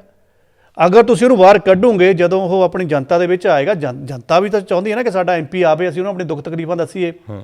ਔਰ ਇਹ ਬੜੀ ਜਿੱਦਾਂ ਕਹਿ ਲਓ ਵੀ ਸਮਾਜਿਕ ਗੱਲ ਕਹਿ ਲਓ ਜਾਂ ਮਨੋਵਿਗਿਆਨਿਕ ਗੱਲ ਕਹਿ ਲਓ, ਬੰਦੇ ਦਾ ਪਿਛੋਕੜ ਜਿੱਦਾਂ ਦਾ ਮਰਜ਼ੀ ਹੋਵੇ, ਚਾਹੇ ਉਹ ਜਿੰਨਾ ਮਰਜ਼ੀ ਕਰੜਾ ਚੱਲਦਾ ਹੋਵੇ, ਜਦੋਂ ਉਹ ਸੰਵਿਧਾਨਕ ਦਾਇਰੇ ਦੇ ਵਿੱਚ ਬੰਨ੍ਹ ਹੋ ਕੇ ਲੀਡਰੀ ਦੇ ਵਿੱਚ ਆਉਂਦਾ ਆ, ਫਿਰ ਉਹ ਇੰਨਾ ਕੈੜਾ ਨਹੀਂ ਚੱਲ ਪਾਉਂਦਾ। ਉਹਨੂੰ ਮੂਹਰੇ ਲੋਕ ਦਿਸਦੇ ਆ, ਲੋਕਾਂ ਨੇ ਉਹਨੇ ਸਵਾਲਾਂ ਦੇ ਜਵਾਬ ਦੇਣੇ ਹੁੰਦੇ ਆ। ਚਾਹੀਦਾ ਤਾਂ ਇਹ ਸੀਗਾ ਕਿ ਪੰਜਾਬ ਸਰਕਾਰ ਹੀ ਆ ਕਰਦੀ ਕਿ ਭਾਈ ਉਹਨੂੰ ਬੰਦੇ ਨੂੰ ਬਾਹਰ ਕੱਢੋ। ਸਿਮਰਨਜੀਤ ਸਿੰਘ ਮਾਨ ਤੇ ਵੀ ਤਾਂ ਇਹੀ ਸੀ, ਜਾਂ ਇਦਾਂ ਦਾ ਹੀ ਚੱਲਿਆ, ਬੜਾ ਵਧੀਆ ਪਾਰਲੀਮੈਂਟ 'ਚ ਪੂਰੇ ਕੀਤੇ ਸਾਲ ਉਹਨਾਂ। ਪਰ ਉਹਨਾਂ ਦੇ ਨਾਲ NSA ਲਾ ਕੇ ਕਦੀ ਧੱਕਾ ਨਹੀਂ ਹੋਇਆ। ਪਤਾ ਨਹੀਂ ਉਹਨਾਂ ਦੀ ਉੱਥੇ ਤੂਤੀ ਬੋਲਦੀ ਰਹੀ ਆ, ਪਤਾ ਨਹੀਂ ਕੀ ਬੋਲਦੀ ਰਹੀ ਆ। ਜੀ, ਕੁਝ ਨਾ ਕੁਝ ਤਾਂ ਜ਼ਰੂਰ ਹੈਗਾ। ਚਲੋ ਇੱਕ ਲਾਸਟ ਵਿਸ਼ਾ, ਜਾਂਦੇ ਜਾਂਦੇ ਟਾਈਮ ਵੀ ਕਾਫੀ ਹੋ ਗਿਆ, ਇੱਕ ਜਾਂਦੇ ਜਾਂਦੇ ਵਿਸ਼ਾ ਗੁਰਦਾਸ ਮਾਨ ਹੋਣਾ ਦਾ। ਜੀ। ਪੰਜਾਬੀ ਦਾ ਮਾਣ ਆ, ਨੋ ਡਾਊਟ ਕਿ ਅੱਜ ਵੀ ਗਾਣੇ ਉਹਨਾਂ ਦੇ ਸੁਣਦੇ ਆ। ਜੀ। ਤੇ ਜਿਹੜੇ ਉਹਨਾਂ ਦੇ ਵਿਰੋਧੀ ਆ ਉਹ ਵੀ ਸੁਣਦੇ ਹੋਣਗੇ। ਬਿਲਕੁਲ। ਤੇ ਇੱਕ ਲਾਸਟ ਪੜਾਅ ਦੇ ਵਿੱਚ ਆ ਕੇ, ਸਾਰੀ ਉਮਰ ਬੰਦੇ ਨੇ ਸ਼ੋਭਾ ਕੱਟੀ ਹੋਵੇ, ਖੀਰ ਦੇ ਉੱਤੇ ਆ ਕੇ ਇਦਾਂ ਦਾ ਕੁਛ ਆ ਜਾਵੇ, ਤਾਂ ਜਿੱਦਾਂ ਕਹਿੰਦੇ ਹੁੰਦੇ ਦਾਲ ਸਾਰੀ ਖਾ ਲਈ ਆ, ਰੋਟੀ ਪਾਣੀ, ਖੀਰ ਤੇ ਆ ਕੇ ਇੱਕ ਕੋਕੜੂ ਜਿਹਾ ਆ ਜਾਵੇ, ਉਹ ਰੜਕਦਾ ਜਿਹਾ ਰਹਿੰਦਾ। ਤੇ ਗੁਰਦਾਸ ਮਾਨ ਸਾਹਿਬ ਜਿਹੜੇ ਪੰਜਾਬ ਦੀ ਸ਼ਾਨ ਆ, ਤੇ ਬਹੁਤ ਰਿਸਪੈਕਟ ਵੀ ਉਹਨਾਂ ਨੇ ਕਮਾਈ ਆ, ਤੇ ਕੰਮ ਵੀ ਬਹੁਤ ਵਧੀਆ ਕੀਤੇ ਆ। ਅਖੀਰ ਤੇ ਆ ਕੇ ਗੱਲ ਸ਼ਾਇਦ ਜਿਹੜੀਆਂ ਬਾਰ-ਬਾਰ ਸਫਾਈਆਂ ਦੇਣੀਆਂ, ਇਹੀ ਸ਼ਾਇਦ ਉਹਨਾਂ ਦੇ ਸੈੱਟ ਨਹੀਂ ਬੈਠ ਰਹੀਆਂ। ਦਲਜੀਤ ਜੀ, ਸਮਾਂ ਥੋੜ੍ਹਾ ਜਿਹਾ ਆਪਾਂ ਨੂੰ ਇਜਾਜ਼ਤ ਘੱਟ ਦੇ ਰਿਹਾ, ਮੈਂ ਜਦੋਂ ਜਲਦੀ ਨੂੰ ਨਿਬੇੜਾਂ, ਪਰ ਮੈਂ ਕੋਸ਼ਿਸ਼ ਕਰਾਂਗਾ ਕਿ ਟੂ ਦੀ ਪੁਆਇੰਟ ਗੱਲ ਕਰਾਂ। ਪਹਿਲੀ ਗੱਲ ਤਾਂ ਵੀ ਜੇ ਆਪਾਂ ਕਹੀਏ ਗੁਰਦਾਸ ਮਾਨ ਦੀ ਦੇਣ, ਇਹਦੇ ਵਿੱਚ ਕੋਈ ਦੋ ਰਾਏ ਹੈ ਹੀ ਨਹੀਂ। 3 ਪੀੜ੍ਹੀਆਂ ਨੂੰ ਇਹਦੀ ਦੇਣ ਆ ਜੀ। ਸਾਡੇ ਸਮੇਂ ਤੋਂ ਚੱਲਦੇ ਆਏ ਆ, ਸੋ 3 ਪੀੜ੍ਹੀਆਂ ਇਹਨਾਂ ਦੀਆਂ ਹੋ ਗਈਆਂ। ਹੁਣ ਮਸਲਾ ਕਿੱਥੇ ਆ ਕੇ ਫਸਿਆ ਇਹਨਾਂ ਦਾ? USA 'ਚ ਪ੍ਰੋਗਰਾਮ ਸੀਗਾ, ਸਾਰਾ ਕੁਛ ਇਹਨਾਂ ਨੇ ਪਹਿਲਾਂ ਸੈਟਲ ਡਾਊਨ ਕਰ ਲਿਆ, ਆਪਣਾ ਹਾਲ ਹੂਲ ਭਰ ਗਿਆ, ਟਿਕਟਾਂ ਵਿਕ ਗਈਆਂ, ਐਂਡ 'ਤੇ ਆ ਕੇ ਕਲੇਸ਼ ਪੈ ਗਿਆ, ਪ੍ਰੋਗਰਾਮ ਹੋ ਗਿਆ ਕੈਂਸਲ। ਜਿੱਦਣ ਕੈਂਸਲ ਹੋਇਆ ਉਦੋਂ USA ਤੋਂ ਮੈਨੂੰ ਬਾਈ ਉਹਨਾਂ ਦਾ ਮੈਸੇਜ ਆ ਗਿਆ ਵੀ ਇੱਥੇ ਤਾਂ ਪੰਗਾ ਪੈ ਗਿਆ, ਹੁਣ ਤੁਹਾਡੇ ਵੀ ਕਿਸੇ ਨੇ ਗਹਾਉਣ ਆਉਣਾ ਹੈ ਇੱਥੇ, ਭਾਈ ਕਿਤੇ ਉਹੀ ਮਨੋਦਸ਼ਾ ਤੁਹਾਡੇ ਵੀ ਕੰਮ ਨਾ ਕਰ ਜਾਵੇ। ਇਹਨਾਂ ਹਾਲਾਤ ਜਿਹੜੇ ਵਿਗੜਦੇ ਆ ਨਾ, ਉਹ ਬਹੁਤ ਭੈੜੇ ਹੁੰਦੇ ਆ, ਕਈ ਵਾਰ ਹੋਰ ਰੰਗਤ ਲੈ ਜਾਂਦੇ ਆ। ਚਲੋ ਕੋਈ ਨਹੀਂ, ਆਸਟ੍ਰੇਲੀਆ 'ਚ ਨਾ ਵਿਗੜੇ, ਆਪਾਂ ਇਹਦੀ ਕਾਮਨਾ ਕਰਦੇ ਹਾਂ। ਹੁਣ ਜੇ ਆਪਾਂ ਗੱਲ ਕਰੀਏ ਮਾਮਲਾ ਵਿਗੜਿਆ ਕਦੋਂ ਸੀਗਾ, ਪਹਿਲੀ ਗੱਲ ਤਾਂ ਗੁਰਦਾਸ ਮਾਨ ਸਾਹਿਬ ਨੇ ਜਦੋਂ ਇਹ ਪ੍ਰੋਗਰਾਮ ਕੈਂਸਲ ਹੋਇਆ, ਉਸ ਤੋਂ ਬਾਅਦ ਹੋ ਸਕਦਾ ਕਿ ਭਾਈ ਉਹ 'ਚ ਹੁੰਦਾ ਵਿੱਤੀ ਹਾਨੀਆਂ ਹੁੰਦੀਆਂ, ਕਾਫੀ ਹੁੰਦੀਆਂ, ਪ੍ਰਮੋਟਰ ਦੇ ਬੜੇ ਨੁਕਸਾਨ ਹੁੰਦੇ ਆ, ਉਹ ਇਸ ਪ੍ਰੈਸ਼ਰ ਦੇ ਵਿੱਚ ਹੋਣਗੇ ਕਿ ਉਹਨਾਂ ਦੇ ਉਦੋਂ ਅਥਰੂ ਵੀ ਦਿਸੇ ਆ। ਤੇ ਜਾਣੀ ਉੱਕੀ ਮੁੱਕੀ ਬੰਦਾ ਉਹ ਮਾਫੀ ਮੰਗਦਾ ਤੁਹਾਨੂੰ ਕੈਮਰੇ ਦੇ ਮੂਹਰੇ ਮਿਲਿਆ ਕਿ ਮੈਨੂੰ ਮਾਫ ਕਰ ਦਿਓ, ਮੇਰੇ ਕੋਲ ਪਿੱਛੇ ਜੋ ਕੁਛ ਵੀ ਹੋ ਗਿਆ ਬਸ ਤੁਸੀਂ ਮੈਨੂੰ ਮਾਫ ਕਰ ਦਿਓ, ਮੇਰਾ ਹੁਣ ਮਤਲਬ ਕਿ ਖਹਿੜਾ ਛੱਡ ਦਿਓ, ਮੈਨੂੰ ਗਾਂਹ ਵੀ ਵਧਣ ਦਿਓ। ਮਸਲੇ ਇਹਨਾਂ ਦੇ ਬਣੇ ਕਿੱਥੋਂ ਸੀਗੇ? ਸਭ ਤੋਂ ਪਹਿਲਾ ਮਸਲਾ ਬਣਿਆ ਸੀਗਾ ਮਾਸੀ ਵਾਲਾ ਬਿਆਨ। ਪਹਿਲੀ ਗੱਲ ਤਾਂ ਜਿਹੜੇ ਪੱਤਰਕਾਰ ਨੇ ਇਹਨਾਂ ਨੂੰ ਇੱਕ ਐਜ਼ ਏ ਗਾਇਕ ਨੂੰ, ਆਰਟਿਸਟ ਨੂੰ ਸਵਾਲ ਕੀਤਾ, ਮੈਨੂੰ ਤਾਂ ਉਹਦੀ ਮਾਨਸਿਕਤਾ 'ਤੇ ਸ਼ੱਕ ਆਉਂਦੇ ਆ ਵੀ ਉਹ ਕਿਸੇ ਲੀਡਰ ਨੂੰ ਕਰ ਲਾ, ਕਿਸੇ ਬੁੱਧੀਜੀਵੀ ਨੂੰ ਕਰ ਲਾ, ਗਾਇਕ ਤਾਂ ਗਾਉਣ ਲਈ ਬਣੇ ਆ, ਪਰਫਾਰਮ ਕਰਨ ਦੇ ਲਈ ਬੜੇ ਆ, ਉਹ ਕਮਰਸ਼ੀਅਲ ਗਾਉਂਦੇ ਆ, ਤੂੰ ਕਿਉਂ ਉਹਨੂੰ ਸਵਾਲ ਪੁੱਛਿਆ? ਉਹਨੇ ਪੁੱਛ ਲਿਆ, ਇਹਨਾਂ ਦਾ ਜਵਾਬ ਥੋੜ੍ਹਾ ਚੱਲ ਗਿਆ ਟੇਢਾ, ਲੋਕਾਂ ਨੂੰ ਆਇਆ ਪਸੰਦ ਨਹੀਂ। ਸੰਵਿਧਾਨ ਸਾਡਾ ਉੱਪਰੋਂ ਕੀ ਕਹਿੰਦਾ ਆ? ਸੰਵਿਧਾਨ ਕਹਿੰਦਾ ਵੀ ਇੰਡੀਆ ਦਾ ਜਿਹੜਾ ਹਿਸਾਬ ਕਿਤਾਬ ਆ, ਉਹਦੇ ਵਿੱਚ ਕਿਸੇ ਭਾਸ਼ਾ ਨੂੰ ਤੁਸੀਂ ਪ੍ਰਮੁੱਖਤਾ ਦੇ ਨਾਲ ਮੂਹਰੇ ਨਹੀਂ ਲੈ ਕੇ ਆਉਣਾ, ਇੱਦਾਂ ਕਿ ਇਹੀ ਸਾਡੀ ਆ, ਇਹ ਤੋਂ ਬਗੈਰ ਚੱਲਣਾ ਹੀ ਨਹੀਂ ਹੈਗਾ। ਇਹਨਾਂ ਕੋਲੋਂ ਬਿਆਨਬਾਜ਼ੀ ਦੇ ਵਿੱਚ ਥੋੜ੍ਹੀ ਪ੍ਰਮੁੱਖਤਾ ਦੇ ਹੋ ਗਈ ਮਾਸੀ ਨੂੰ, ਉਹ ਪੰਜਾਬੀਆਂ ਨੂੰ ਨਹੀਂ। ਪਰ ਇਹਦੇ ਵਿੱਚ ਆਪਾਂ ਗੱਲ ਕਰ ਲਈਏ, ਆਰਟੀਕਲ 343 ਆ ਆਪਣੇ ਸੰਵਿਧਾਨ ਦਾ, ਜਦੋਂ ਭਾਰਤ ਆਜ਼ਾਦ ਹੋਇਆ ਤੇ ਉਸ ਵੇਲੇ ਇਹ ਗੱਲ ਚੱਲੀ ਕਿ ਇੱਕ ਭਾਸ਼ਾ ਤਾਂ ਸਾਰਿਆਂ ਦੀ ਸਾਂਝੀ ਹੋਣੀ ਚਾਹੀਦੀ ਆ ਜੀ, ਕਿ ਕੋਈ ਵੀ ਦੇਸ਼ ਆ ਘੱਟੋ ਘੱਟ ਅਸੀਂ ਕਮਿਊਨੀਕੇਸ਼ਨ ਤਾਂ ਹੀ ਕਰਾਂਗੇ। ਪਰ ਸਾਡੇ ਪੰਜਾਬੀਆਂ ਦੀ ਸਮੱਸਿਆ ਇਹ ਆ ਨਾ, ਅਸੀਂ ਰਾਜਸਥਾਨ ਤੱਕ, ਜੈਪੁਰ ਤੱਕ ਘੁੰਮ ਕੇ ਆਏ ਹੁੰਦੇ ਹਾਂ, ਸਾਨੂੰ ਗਾਹਾਂ ਪਤਾ ਹੀ ਨਹੀਂ ਵੀ ਇੰਡੀਆ ਦੇ ਵਿੱਚ ਹੈ ਕੀ ਆ। ਅਸੀਂ ਬਠਿੰਡੇ ਤੋਂ ਪਲੇਨ ਫੜਦੇ ਹਾਂ, ਸਿੱਧਾ ਅਮਰੀਕਾ, ਕੈਨੇਡਾ, ਆਸਟ੍ਰੇਲੀਆ, ਨਿਊਜ਼ੀਲੈਂਡ ਤਾਂ ਆ ਜਾਵਾਂਗੇ। ਸਾਨੂੰ ਇਹ ਨਹੀਂ ਪਤਾ ਵੀ ਉੱਤਰ ਪ੍ਰਦੇਸ਼ ਦੇ ਵਿੱਚ ਮੈਨਪੁਰੀ ਕਿੱਥੇ ਆ, ਅਯੋਧਿਆ ਕਿੱਥੇ ਆ, ਖਬਰਾਂ ਵਿੱਚ ਸੁਣੀਦਾ, ਜਾਂ ਭੋਪਾਲ ਕਿੱਥੇ ਆ, ਉੱਥੇ ਦੇ ਲੋਕ ਕੀ ਬੋਲਦੇ ਆ। ਹੁਣ ਆਪਾਂ ਇਹਦੇ ਵਿੱਚ ਗੱਲ ਕਰ ਲਈਏ, ਉਹ ਜਿਹੜਾ ਆਫੀਸ਼ੀਅਲ ਲੈਂਗੁਏਜ ਜਾਣੀ ਨੈਸ਼ਨਲ ਲੈਂਗੁਏਜ ਆਪਣੀ ਕੋਈ ਨਹੀਂ ਹੈਗੀ, ਉਹਦੇ ਵਿੱਚ ਇਹ ਕਿਹਾ ਗਿਆ ਆਫੀਸ਼ੀਅਲ, ਕਿਉਂਕਿ 43% ਦੇ ਕਰੀਬ ਹਿੰਦੀ ਬੋਲਦੇ ਆ। ਦੂਜੇ ਨੰਬਰ ਦੇ ਉੱਤੇ ਬੰਗਾਲੀ ਆਉਂਦੀ ਆ ਜੀ, ਦੂਜੇ ਨੰਬਰ ਦੇ ਉੱਤੇ ਬੰਗਾਲੀ ਸਭ ਤੋਂ ਜ਼ਿਆਦਾ ਇੰਡੀਆ ਦੇ ਵਿੱਚ ਬੋਲੀ ਜਾਂਦੀ, ਤੀਜੇ ਨੰਬਰ ਦੇ ਉੱਤੇ ਮਰਾਠੀ ਬੋਲੀ ਜਾਂਦੀ ਆ ਜੀ, ਤੇ ਉਹ ਤੋਂ ਬਾਅਦ ਫਿਰ ਬਾਕੀ ਭਾਸ਼ਾਵਾਂ ਆਉਂਦੀਆਂ, ਤਾਮਿਲ, ਕੰਨੜ, ਮਲਿਆਲਮ, ਅਸੀਂ ਤਾਂ ਬਹੁਤ ਪਿੱਛੇ ਆ। ਆਹੀ ਤਾਂ ਸਾਡੇ ਸੰਵਿਧਾਨਕ ਆੜਿਆਂ ਦੀ ਕਹਿ ਲਓ ਕਿ ਅਕਲਮੰਦੀ ਸੀਗੀ। ਉਹਨਾਂ ਨੂੰ ਪਤਾ ਸੀਗਾ ਜੇ ਕਿਸੇ ਨੂੰ ਮਾੜੀ ਜਿਹੀ ਪ੍ਰਮੁਖਤਾ ਦੇ ਦਿੱਤੀ, ਦੂਜਾ ਚਾਹੇ ਮਿਨੋਰਟੀ 'ਚ ਆ, ਉਹਨੇ ਡਾਂਗ ਚੱਕਣੀ ਹੈ। ਇਸੇ ਕਰਕੇ ਉਹਨਾਂ ਨੇ ਕਹਿਤਾ ਸੀ one nation but no one language. ਹਾਂਜੀ, ਇਹ ਤੇ ਪੰਗਾ ਪੈਣਾ ਹੀ ਸੀ। ਪਰ ਇਹਦੇ ਵਿੱਚ ਘੱਟੋ ਘੱਟ ਜਿਹੜੇ ਬੰਦੇ ਹੁਣ ਵਿਚਰਦੇ ਆ, ਜਿਹੜੇ ਬੰਦੇ ਹੁਣ ਕੇਰਲਾ ਵੀ ਜਾਂਦੇ ਆ, ਜਿਹੜੇ ਤਾਮਿਲਨਾਡੂ ਵਿੱਚ ਜਾਂਦੇ ਆ ਜਾਂ ਕਰਨਾਟਕ ਵਿੱਚ ਜਾਂਦੇ ਆ, ਉਹਨਾਂ ਨੂੰ ਇਹ ਸਮੱਸਿਆਵਾਂ ਦਾ ਸਾਹਮਣਾ ਕਰਨਾ ਪੈਂਦਾ। ਉੱਥੇ ਜਾ ਕੇ ਤੁਸੀਂ ਹਿੰਦੀ ਉਹਨਾਂ ਨੂੰ ਆਉਂਦੀ ਨਹੀਂ, ਹੁਣ ਉੱਥੇ ਕੀ ਬੋਲੇ? ਹੁਣ ਬਹੁਤ ਸਾਰੇ ਲੋਕ ਕਹਿੰਦੇ ਜੀ ਉੱਥੇ ਅੰਗਰੇਜ਼ੀ ਬੋਲੇ। ਅੰਗਰੇਜ਼ੀ ਉਹ ਵਿਚਾਰੇ ਇੰਨੇ ਨਹੀਂ ਹੈਗੇ ਵੀ ਅੰਗਰੇਜ਼ੀ ਜਾਂ ਅਸੀਂ ਫਿਰ ਸਾਨੂੰ ਸਿੱਖਣੀ ਪਊਗੀ। ਇਹ ਦਲਜੀਤ ਜੀ ਬਣ ਗਿਆ ਇੱਕ ਥੋੜ੍ਹਾ ਜਿਹਾ ਵੱਖਰਾ ਐਂਗਲ। ਹਾਂਜੀ, ਪਰ ਗੁਰਦਾਸ ਮਾਨ ਸਾਹਿਬ ਕਿੱਥੇ ਫਸੇ ਆ? ਉਹ ਪਿਛਲੇ ਐਂਗਲ 'ਚ ਫਸ ਕੇ ਰਹਿ ਗਏ ਆ। ਹਾਂ, ਉਹ ਸ਼ਾਇਦ ਉਹ ਐਕਸਪਲੇਨ ਨਹੀਂ ਕਰ ਪਾਏ ਕਿਉਂਕਿ ਸਵਾਲ ਔੜਾ ਸੀਗਾ। ਉੱਥੇ ਪਤਾ ਲੱਗਦਾ ਪ੍ਰੈਸ ਕਾਨਫਰੰਸ ਦੇ ਵਿੱਚ ਕਿਹੜਾ ਜੜ ਗਿਆ ਕੋਕਾ ਜੀ। ਤੇ ਉਸ ਤੋਂ ਬਾਅਦ ਜਦੋਂ ਇਹ ਮਾਸੀ ਵਾਲਾ ਪੰਗਾ ਪਿਆ ਆ, ਉਸ ਤੋਂ ਬਾਅਦ ਗੁਰਦਾਸ ਮਾਨ ਸਾਹਿਬ ਦੇ ਨਾਲ 3 ਚੀਜ਼ਾਂ ਹੋਰ ਵੀ ਜੁੜੀਆਂ ਜੀ। ਕੈਨੇਡਾ ਦੇ ਵਿੱਚ ਫਿਰ ਬੱਤੀ ਦਾ ਰੌਲਾ ਪੈ ਗਿਆ। ਉਹ ਤੋਂ ਸ਼ਾਇਦ ਇੱਦਾਂ ਫਾਸਦੇ ਅੱਗੇ ਫਸਦੇ ਗਏ। ਉਹ ਬੰਦਾ ਅੱਜ ਵੀ ਜਿਹੜਾ ਸਿੱਖੀ ਸਰੂਪ ਦੇ ਵਿੱਚ ਆ, ਉਹ ਅੱਜ ਵੀ ਬਿਆਨ ਦਿੰਦਾ ਆ, ਬਾਰ-ਬਾਰ ਚੇਤਾ ਕਰਾਉਂਦਾ ਉਹ ਬੱਤੀ ਦੀ ਘਟਨਾ ਨੂੰ ਵੀਡੀਓ ਦੇ ਨਾਲ। ਉਹ ਜ਼ਖਮ ਫਿਰ ਵੀ ਅੱਲਾ ਹੋਈ ਜਾਂਦਾ ਆ। ਫਿਰ ਮੰਨਣਾ ਪਊਗਾ ਕਿ ਗੁਰੂ ਸਾਹਿਬਾਨ ਬਾਰੇ ਵੀ ਇੱਕ ਵਾਰ ਡੇਰੇ ਦੇ ਵਿੱਚ ਇਹਨਾਂ ਨੇ ਟਿੱਪਣੀ ਕਰਤੀ ਸੀਗੀ। ਉਹਨੇ ਪੰਜਾਬੀ ਮਾਨ ਸਿੰਘ ਨੂੰ ਬਹੁਤ ਝੰਜੋੜਿਆ। ਉਹਨਾਂ ਨੇ ਫਿਰ ਪੰਜਾਬੀਆਂ ਨੇ ਇਹ ਦੇਖਿਆ ਵੀ ਤੂੰ ਡੇਰੇ ਤੇ ਜਾਣਾ ਜਾਇਆ, ਤੈਨੂੰ ਅਸੀਂ ਕੁਝ ਨਹੀਂ ਕਹਿੰਦੇ ਸੀਗੇ, ਤੂੰ ਉਸ ਸਾਧ ਨੂੰ ਗੁਰੂ ਮੰਨਦਾ ਆ, ਰੱਬ ਮੰਨਦਾ ਆ, ਪਰ ਸਾਡੇ ਗੁਰੂਆਂ ਦੇ ਨਾਲ ਉਹਨੂੰ ਤੂੰ ਬਰਾਬਰੀ ਤੇ ਕਿਉਂ ਲੈ ਕੇ ਆਉਣਾ ਆ? ਇਹਦੀ ਜਿਹੜੀ ਜਸਟੀਫਿਕੇਸ਼ਨ ਸੀਗੀ ਉਹ ਇਹ ਦੇ ਨਹੀਂ ਸਕੇ। ਉੱਥੋਂ ਹੋਰ ਗੁੱਸਾ ਭੜਕਦਾ ਰਿਹਾ, ਉਹ ਵੀ ਵਿੱਚ ਚੱਲਦਾ ਰਿਹਾ। ਫਿਰ ਜਦੋਂ ਹੁਣ ਕਿਸਾਨ ਅੰਦੋਲਨ ਦੇ ਵਿੱਚ ਆਏ ਆ, ਥੱਲੇ ਬਹਿਣਾ ਪੈ ਗਿਆ ਨਾ, ਇਹਦਾ ਮਤਲਬ ਗੁੱਸਾ ਬਰਕਰਾਰ ਪਿਆ ਸੀਗਾ। ਸੋ ਉਹਨੂੰ ਇੱਕ ਕਹਿ ਲਓ ਵੀ ਜਸਟੀਫਾਈ ਲੈਵਲ ਦੇ ਉੱਪਰ ਲਿਆਉਣ 'ਚ ਇਹ ਨਾਕਾਮਯਾਬ ਰਹੇ ਆ। ਸੋ ਨਹੀਂ, ਹੁਣ ਵੀ ਉਹਨਾਂ ਨੇ ਕਿਹਾ ਵੀ ਜਿਹੜਾ ਬੱਤੀ ਆ ਉਹ ਗਾਲ ਥੋੜੀ ਹੈਗੀ। ਬਾਕੀ ਮੈਨੂੰ ਤਾਂ ਇੰਨੀ ਪੰਜਾਬੀ ਦੇਖੋ ਜਾਣਕਾਰੀ ਹੋਵੇ।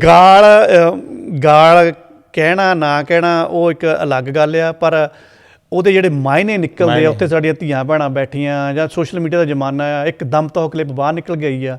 ਉਹ ਕੋਈ ਉਸਾਰੂ ਤੇ ਸਾਰਥਕ ਤਾਂ ਨਹੀਂ ਨਾ ਸੀਗੀ। ਔਰ ਬੰਦਾ ਜਦੋਂ ਪਰ ਫਿਰ ਵੀ ਅਸੀਂ ਚਲੋ ਬੰਦਾ ਗਲਤੀਆਂ ਦਾ ਪੁਤਲਾ, ਪਰ ਫਿਰ ਵੀ ਅਸੀਂ ਮਨ ਵੀ ਨਹੀਂ ਕਰ ਸਕਦੇ। ਗੁਰਦਾਸ ਮਾਨ ਦੀ ਦੇਣ ਬਹੁਤ ਹੈ, ਪਰ ਜੇ ਅਸੀਂ ਇਸ ਐਪੀਸੋਡ ਨੂੰ ਅਸੀਂ ਛੱਡ ਦਈਏ, ਹੋ ਸਕਦਾ ਵੀ ਬਹੁਤ ਸਾਰੀ ਹੋਰ ਵੀ ਸਾਡੇ ਸੱਭਿਆ। ਬਾਰਿਸ਼ਾਂ ਫਿਲਮ ਤੁਸੀਂ ਦੇਖ ਲਓ ਜੀ, ਬਾਹ ਕਮਾਲ ਕੰਮ ਜਿਹੜਾ ਆ ਕੀਤਾ ਆ। ਫਿਰ ਹੋਰ ਬਹੁਤ ਸਾਰੀਆਂ ਫਿਲਮਾਂ ਜਿੰਨੀਆਂ ਵੀ ਆਪਾਂ ਪਹਿਲਾਂ ਦੀਆਂ ਕੱਢ ਲਈ ਇਹਨਾਂ ਦੀਆਂ, ਅਤੇ ਬੜਾ ਕੁਝ ਸਿੱਖਣ ਨੂੰ ਮਿਲਦਾ ਉਹਨਾਂ ਚੀਜ਼ਾਂ ਦੇ ਵਿੱਚੋਂ। ਅਤੇ ਮੈਨੂੰ ਲੱਗਦਾ ਵੀ ਉਹ ਆਪਾਂ ਇੱਕਦਮ ਹੀ ਮਨਫੀ ਕਰ ਦਈਏ ਇੱਕ ਸਿਰਫ ਐਪੀਸੋਡ ਦੇ ਕਰਕੇ। ਹੋ ਸਕਦਾ ਵੀ ਜਿਹੜੀ ਅਸੀਂ ਊਰਜਾ ਇਹਦੇ ਉੱਤੇ ਖਪਤ ਕਰ ਰਹੇ ਹਾਂ ਅਸੀਂ ਵੀ, ਅਤੇ ਗੁਰਦਾਸ ਮਾਨ ਵੀ ਹੋ ਸਕਦਾ ਉਹ ਕੁਛ ਸਾਨੂੰ ਪੋਜ਼ਿਟਿਵ ਉਹਨਾਂ ਚੀਜ਼ਾਂ ਦੇ ਵਿੱਚ ਦੇ ਜਾਵੇ ਇਸ ਉਮਰ ਦੇ ਵਿੱਚ। ਦੋ ਚੀਜ਼ਾਂ ਜਾਂਦੇ ਮੈਂ ਹੋਰ ਪਾ ਦਿੰਦਾ, ਫਿਰ ਮੈਨੂੰ ਲੱਗਦਾ ਕਿ ਆਪਣਾ ਵਿਸ਼ਾ ਨਾ ਅਸਾਰੂ ਬਣ ਜਾਊਗਾ, ਮਤਲਬ ਕਿ ਲੱਗਦਾ ਵੀ ਹੋ ਜਾਊਗਾ ਪੂਰਾ ਇਹ ਜੀ। ਪਹਿਲੀ ਗੱਲ ਤਾਂ ਜਿਹੜੇ ਅਸੀਂ ਪੰਜਾਬੀ ਆ, ਅੱਜ ਇਸ ਚੀਜ਼ ਤੇ ਬੜੀ ਚਰਚਾ ਹੋਣ ਡਈ ਆ। ਚਲੋ ਮੈਂ ਨਾ ਹੀ ਲੈ ਦੇਣਾ, ਦਿਲਜੀਤ ਦੋਸਾਂਝ ਦੀਆਂ ਟਿਕਟਾਂ ਨਹੀਂ ਮਿਲੀਆਂ ਜੀ। ਠੀਕ ਹੈ ਜੀ, ਉਹ ਇੱਕ ਨੇ ਤਾਂ ਕੇਸ ਹੀ ਕਰਤਾ, ਕੁੜੀ ਨੇ ਕੋਰਟ ਦੇ ਵਿੱਚ ਚਲ ਗਈ ਕਿ ਮੈਂ ਕਹਿੰਦੀ ਐਡੀ ਵੱਡੀ ਉਹਦੀ ਜਬਰਾ ਫੈਨ ਆ, ਮੈਨੂੰ ਟਿਕਟ ਨਹੀਂ ਮਿਲੀ, ਇਹ ਸਕੈਮ ਚੱਲਦੇ ਪਏ ਆ, ਮੈਨੂੰ ਟਿਕਟ ਦਿਓ ਜੀ। ਆਪਣੀ ਟਿਕਟ ਮੰਗੀ ਆ, ਬਾਕੀਆਂ ਦਾ ਨਹੀਂ ਉਹਨੂੰ ਖਿਆਲ ਹੈਗਾ ਜੀ। ਉਹ ਭਲਿਓ ਬੰਦਿਓ, ਜਿਹੜੀ ਤੁਸੀਂ ਇਹ ਆਰਟਿਸਟਾਂ ਨੂੰ, ਅਸੀਂ ਇਹਨਾਂ ਨੂੰ ਮੈਂ ਮੰਦਾ ਨਹੀਂ ਕਹਿੰਦਾ ਹੈਗਾ, ਤੁਸੀਂ ਇਹਨਾਂ ਨੂੰ ਮਤਲਬ ਕਿ ਕਿੱਥੇ ਬਿਠਾ ਲਿਆ ਹੈ ਜਾ ਕੇ। ਉਹ ਜਿਹੜੀ ਫਿਰ ਮਾਨਸਿਕਤਾ ਹੋ ਜਾਂਦੀ ਪਰ ਸਾਡੇ ਹੀਰੋ ਆ, ਉਹ ਫਿਰ ਜਦੋਂ ਮਾੜਾ ਮੋਟਾ ਗੱਲ ਹੁੰਦੀ ਆ ਫਿਰ ਉਹਨੂੰ ਪਿੰਚ ਬਹੁਤ ਕਰਦੀ ਆ ਕਿ ਅਸੀਂ ਤਾਂ ਯਾਰ ਇਹਨੂੰ ਇੰਨਾ ਮੰਨਦੇ ਹੁੰਦੇ ਸੀਗੇ, ਇਹ ਐ ਬੱਤੀ ਕਿੱਦਾਂ ਬੋਲ ਗਿਆ। ਬਿਲਕੁਲ ਉਹ ਫਿਰ ਪਚਦੀ ਨਹੀਂ ਹੈਗੀ। ਬਿਲਕੁਲ, ਇਹ ਵੀ ਸ਼ਾਇਦ ਸਾਡੀ ਪੰਜਾਬੀਆਂ ਦੀ ਮਾਨਸਿਕਤਾ ਆ ਕਿ ਅਸੀਂ ਪੋਲੀਟੀਸ਼ੀਅਨ ਨੂੰ ਵੀ ਰੱਬ ਮੰਨ ਲੈਂਦੇ ਹਾਂ। ਅਸੀਂ ਜੇ 'ਤੇ ਵਿਸ਼ਵਾਸ ਕਰਦੇ ਹਾਂ ਬਹੁਤ ਜ਼ਿਆਦਾ। ਅਤੇ ਜਿਹੜੇ ਕਲਾਕਾਰ ਹੁੰਦੇ ਆ ਨਾ ਤਾਂ ਇਹ ਬਹੁਤੇ ਪੜ੍ਹੇ ਲਿਖੇ ਹੁੰਦੇ ਆ, ਇੱਕ ਦੁੱਕਾ ਨੂੰ ਛੱਡ ਕੇ। ਦੇਖਿਓ ਕਿਤੇ ਕੋਈ ਕੇਸ ਨਾ ਧਰ ਦੇਵੇ ਕਿ ਮੈਂ ਪੜ੍ਹਿਆ ਲਿਖਿਆ। ਤੇ ਖੈਰ, ਪਰ ਇਹਦੇ ਨਹੀਂ ਪੜ੍ਹੇ ਲਿਖੇ ਦਾ ਮਤਲਬ ਕੀ ਆ ਕਿ ਸਾਡੀਆਂ ਜਿਹੜੀਆਂ ਦੁਨਿਆਵੀ ਡਿਗਰੀਆਂ, ਪਰ ਆਪਣੇ ਪੇਸ਼ੇ ਵਿੱਚ ਬੜੇ ਮਹਾਰਤ ਉਹਨਾਂ ਦੀ ਹੁੰਦੀ ਆ, ਮਾਹਰ ਹੁੰਦੇ ਆ। ਉਹ ਅਸੀਂ ਉਸ ਗੁਣ ਨੂੰ ਜਿਹੜਾ ਆ ਸਲਾਹੀਏ, ਨਾ ਕਿ ਅਸੀਂ ਉਹਦੇ ਵਿੱਚੋਂ ਹੀ ਅਸੀਂ ਕਹੀਏ ਵੀ ਇਹਨੂੰ ਪੋਲੀਟੀਸ਼ੀਅਨ, ਜਿਹੜੀ ਪੋਲੀਟਿਕਸ ਦੀ ਵੀ ਜਾਣਕਾਰੀ ਸਾਰੀ ਇਹਨੂੰ ਹੀ ਹੋਣੀ ਆ। ਇਹ ਬੰਦਾ ਸਾਡੀਆਂ ਸਮੱਸਿਆਵਾਂ ਜਿਹੜੀਆਂ ਆ ਹੱਲ ਕਰ ਦਊਗਾ, ਇਹ ਜ਼ਿਆਦਾ ਹੋ ਜਾਂਦਾ ਹੈ। ਇਹ ਫਿਰ ਉਹਦੇ ਨਾਲ ਕੀ ਹੈ ਕਿ ਬੰਦਾ ਉਹ ਆਪਣੇ ਉਹਦਾ ਜਿਹੜਾ ਗਾਉਣ ਆ, ਚਾਹੇ ਉਹ ਹੰਸਰਾਜ ਦੀ ਹੰਸ ਦੀ ਆਪਾਂ ਗੱਲ ਕਰ ਲਈਏ, ਜੀ ਜੀ ਬਹੁਤ ਸਰੀਲਾ ਗਾਉਂਦਾ। ਜੇ ਗਾਇਕ ਦੀ ਮੈਂ ਗੱਲ ਕਰੀਏ ਵੀ ਮੈਨੂੰ ਲੱਗਦਾ ਵੀ ਬਹੁਤ ਸਰੀਲਾ ਆ, ਗੁਰਦਾਸ ਮਾਨ ਬਹੁਤ ਸਰੀਲਾ ਆ। ਪਰ ਆਹ ਜਿਹੜੀਆਂ ਗੱਲਾਂ ਆ ਇਹਨਾਂ ਬਾਰੇ ਜੇ ਮੈਂ ਛੱਡ ਦੇਵਾਂ ਤਾਂ ਹੰਸਰਾਜ ਹੰਸ ਦੀ ਜਿਹੜੀ ਰਾਜਨੀਤਿਕ ਚੀਜ਼ ਆ ਉਹਦੇ ਉੱਤੇ ਜੇ ਮੈਂ ਕਹਾਂ ਮੇਰੇ ਵਿਰੋਧਾਭਾਸ ਉੱਤੇ ਹੋਣਗੇ, ਬਿਲਕੁਲ। ਪਰ ਜੇ ਮੈਂ ਉਹਦੀ ਗਾਇਕੀ ਦੇ ਉੱਤੇ ਆਵਾਂ, ਉਹਦੀ ਗਾਇਕੀ ਦਾ ਤਾਂ ਕੋਈ ਮੁਕਾਬਲਾ ਨਹੀਂ। ਉਹਦੇ ਉੱਤੇ ਜਿਹੜਾ ਆ ਕਹਿ ਲਓ ਕਿ ਚੰਗੀਆਂ ਚੀਜ਼ਾਂ ਜਿਹੜੀਆਂ ਆ ਉਹਨਾਂ ਨੂੰ ਸਾਨੂੰ ਐਕਸੈਪਟ ਕਰਨਾ ਚਾਹੀਦਾ।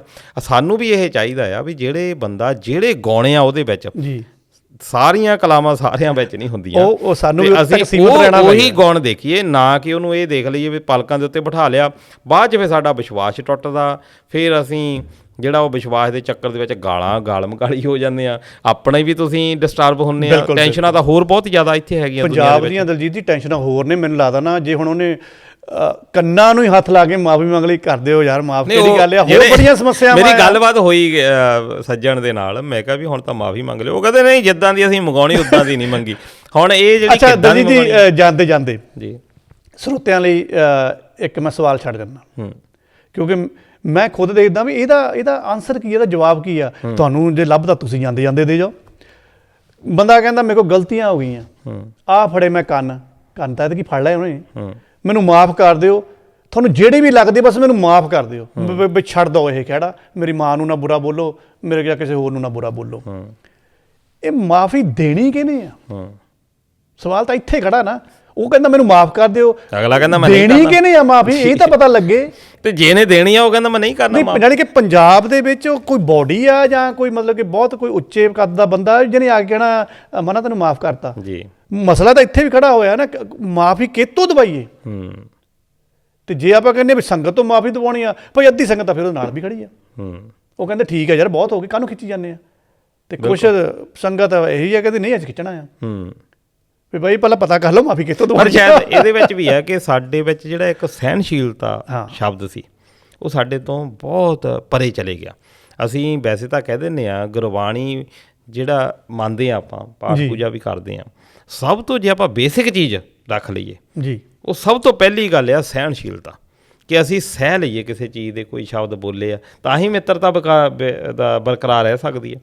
ਕਿਸੇ ਦਾ ਅਸੀਂ ਕਿਹਾ, ਅਸੀਂ ਕੋਈ ਬੁਰਾ ਸ਼ਬਦ ਕਿਸੇ ਨੇ ਕੋਈ ਸਾਨੂੰ ਬੋਲ ਦਿੱਤਾ, ਅਸੀਂ ਕਿੰਨੇ ਕੁ ਸਮਰੱਥ ਹਾਂ ਉਹਨੂੰ ਸਹਿਣ ਦੇ। ਸ਼ਾਇਦ ਇਹੀ ਸਾਡੀ ਪਰਪੱਕਤਾ ਆ ਉਸ ਦੋਸਤੀ ਦੀ। ਅਸੀਂ ਸਹਿਣਸ਼ੀਲ ਬਣੀਏ, ਅਸੀਂ ਲੋਕਾਂ ਦੀਆਂ ਗੱਲਾਂ ਜਿਹੜੀਆਂ ਕਿਤੇ ਹੋ ਵੀ ਜਾਂਦੀਆਂ, ਅਸੀਂ ਬੁਰੇ ਕੰਮਾਂ ਨੂੰ ਵਿਸਾਰੀਏ, ਚੰਗੇ ਕੰਮ ਵੀ ਜ਼ਰੂਰ ਕੀਤੇ ਹੋਣਗੇ, ਅਸੀਂ ਚੰਗਿਆਂ ਦੇ ਉੱਤੇ ਗੱਲ ਜਿਹੜੀ ਆ ਜ਼ਰੂਰ ਕਰੀਏ। ਤੁਹਾਡੀ ਵੀ એનર્ਜੀ ਬਚੂਗੀ, ਕਿਉਂਕਿ ਇੱਦਾਂ ਆ ਵੀ ਤੁਸੀਂ ਵੀ ਟੈਨਸ਼ਨ ਲੈ ਕੇ ਇੱਥੇ ਸੌਵੋਗੇ, ਖਾਸ ਤੌਰ 'ਤੇ ਵਿਦੇਸ਼ਾਂ ਦੇ ਵਿੱਚ। ਇੱਥੇ ਭਰਾਵੋ ਘਰਾਂ ਦੇ ਕਿਰਾਏ ਬਹੁਤ ਵਧੇ ਆ, ਠੀਕ ਹੈ ਜੀ, ਤੇ ਕੋਈ ਨਹੀਂ ਕਰਾਂਗੇ ਇਹਦੇ ਉੱਪਰ ਵੀ ਐਪੀਸੋਡ। ਤੇ ਇੰਟਰਸਟ ਰੇਟ ਬਹੁਤ ਜ਼ਿਆਦਾ ਜਾ ਰਿਹਾ, ਮਹਿੰਗਾਈ, ਇਨਫਲੇਸ਼ਨ, ਸਾਰਾ ਕੁਛ A to Z ਜਾਣੀ ਕਹਿ ਲਓ ਵੀ ਬੰਦੇ ਨੂੰ ਕੀਲਿਆ ਹੋਇਆ। ਤੇਲ ਦੇ ਭਾਅ ਵਾਧੇ ਘਟਦੇ ਰਹਿੰਦੇ ਆ ਅਤੇ ਹਫ਼ਤਾਵਾਰ ਜਿਹੜੀ ਆਮਦਨ ਆ ਉਨੇ ਦੀ ਉਨੀ ਆ। ਸਾਡੀਆਂ ਟੈਨਸ਼ਨਾਂ ਹੋਰ ਬਹੁਤ ਆ। ਤੁਸੀਂ ਇੱਦਾਂ ਦੀ ਟੈਨਸ਼ਨ ਲੈ ਕੇ ਨਾ ਦੂਜਾ ਮੰਜੇ ਦੇ ਉੱਤੇ ਜਾਇਆ ਕਰੋ। ਉਹਦੇ ਨਾਲ ਕੀ ਆ ਕਿ ਤੁਹਾਨੂੰ ਨੀਂਦ ਇੰਨੀ ਬਿਹਤਰ ਨਹੀਂ ਆਉਣੀ। ਉਹਦੇ ਨਾਲੋਂ ਇਹ ਕਰੋ ਵੀ ਗਾਣਾ ਲਾਓ ਜਿਹੜਾ ਵੀ ਤੁਹਾਨੂੰ ਕਲਾਕਾਰ ਪਸੰਦ ਆ, ਚਾਹੇ ਬੱਬੂ ਮਾਨ ਅਤੇ ਚਾਹੇ ਮੂਸੇ ਵਾਲਾ ਅਤੇ ਚਾਹੇ ਕੋਈ ਹੋਰ, ਉਹਨੂੰ ਸੁਣੋ, ਪਰ ਉਹਨਾਂ ਨੂੰ ਰੋਲ ਮਾਡਲ ਐਵੇਂ ਨਾ ਬਣਾਓ। ਉਹਦੇ ਜਿਹੜੇ ਗਾਣੇ ਆ ਗੁਣਾਂ ਨੂੰ ਸਲਾਓ। ਹਾਂਜੀ, ਗੁਣਾਂ ਨੂੰ ਜਿਹੜੀ ਗੱਲਾਂ ਮਾੜੀਆਂ ਆ ਹਰ ਇੱਕ ਦੇ ਵਿੱਚ ਹੈਗੀਆਂ, ਮੇਰੇ ਵਿੱਚ ਵੀ ਆ ਜੀ ਜੀ, ਤੇ ਕਿਸੇ ਹੋਰ 'ਚ ਵੀ ਹੋਣਗੀਆਂ। ਉਹਨਾਂ ਨੂੰ ਆਪਾਂ ਛੱਡੀਏ ਤੇ ਜੁੜੀਏ, ਪਿਆਰ ਦਾ ਸੰਦੇਸ਼ ਆਪਾਂ ਜਿਹੜਾ ਦਈਏ। ਤੇ ਸ਼ਾਇਦ ਬਹੁਤ ਵੱਡਾ ਐਪੀਸੋਡ ਹੋ ਗਿਆ ਇਹ ਲਸਾੜਾ ਸਾਹਿਬ, ਤੁਹਾਡਾ ਬਹੁਤ ਬਹੁਤ ਧੰਨਵਾਦ। ਗੱਲ ਨਹੀਂ, ਮਸਲੇ ਵੀ ਵੱਡੇ ਸੀਗੇ। ਤੇ ਦੋਸਤੋ ਮਿਲਾਂਗੇ ਅਗਲੇ ਐਪੀਸੋਡ ਦੇ ਵਿੱਚ, ਉਦੋਂ ਤੱਕ ਆਪਣਾ ਖਿਆਲ ਰੱਖਿਓ। ਰੱਬ ਰਾਖਾ। ਸਤਿ ਸ਼੍ਰੀ ਅਕਾਲ। ਇੰਡੋਜ਼ ਪ੍ਰਾਈਮ ਦੇ ਵਿੱਚ ਸ਼ੁਕਰੀਆ ਜੀ।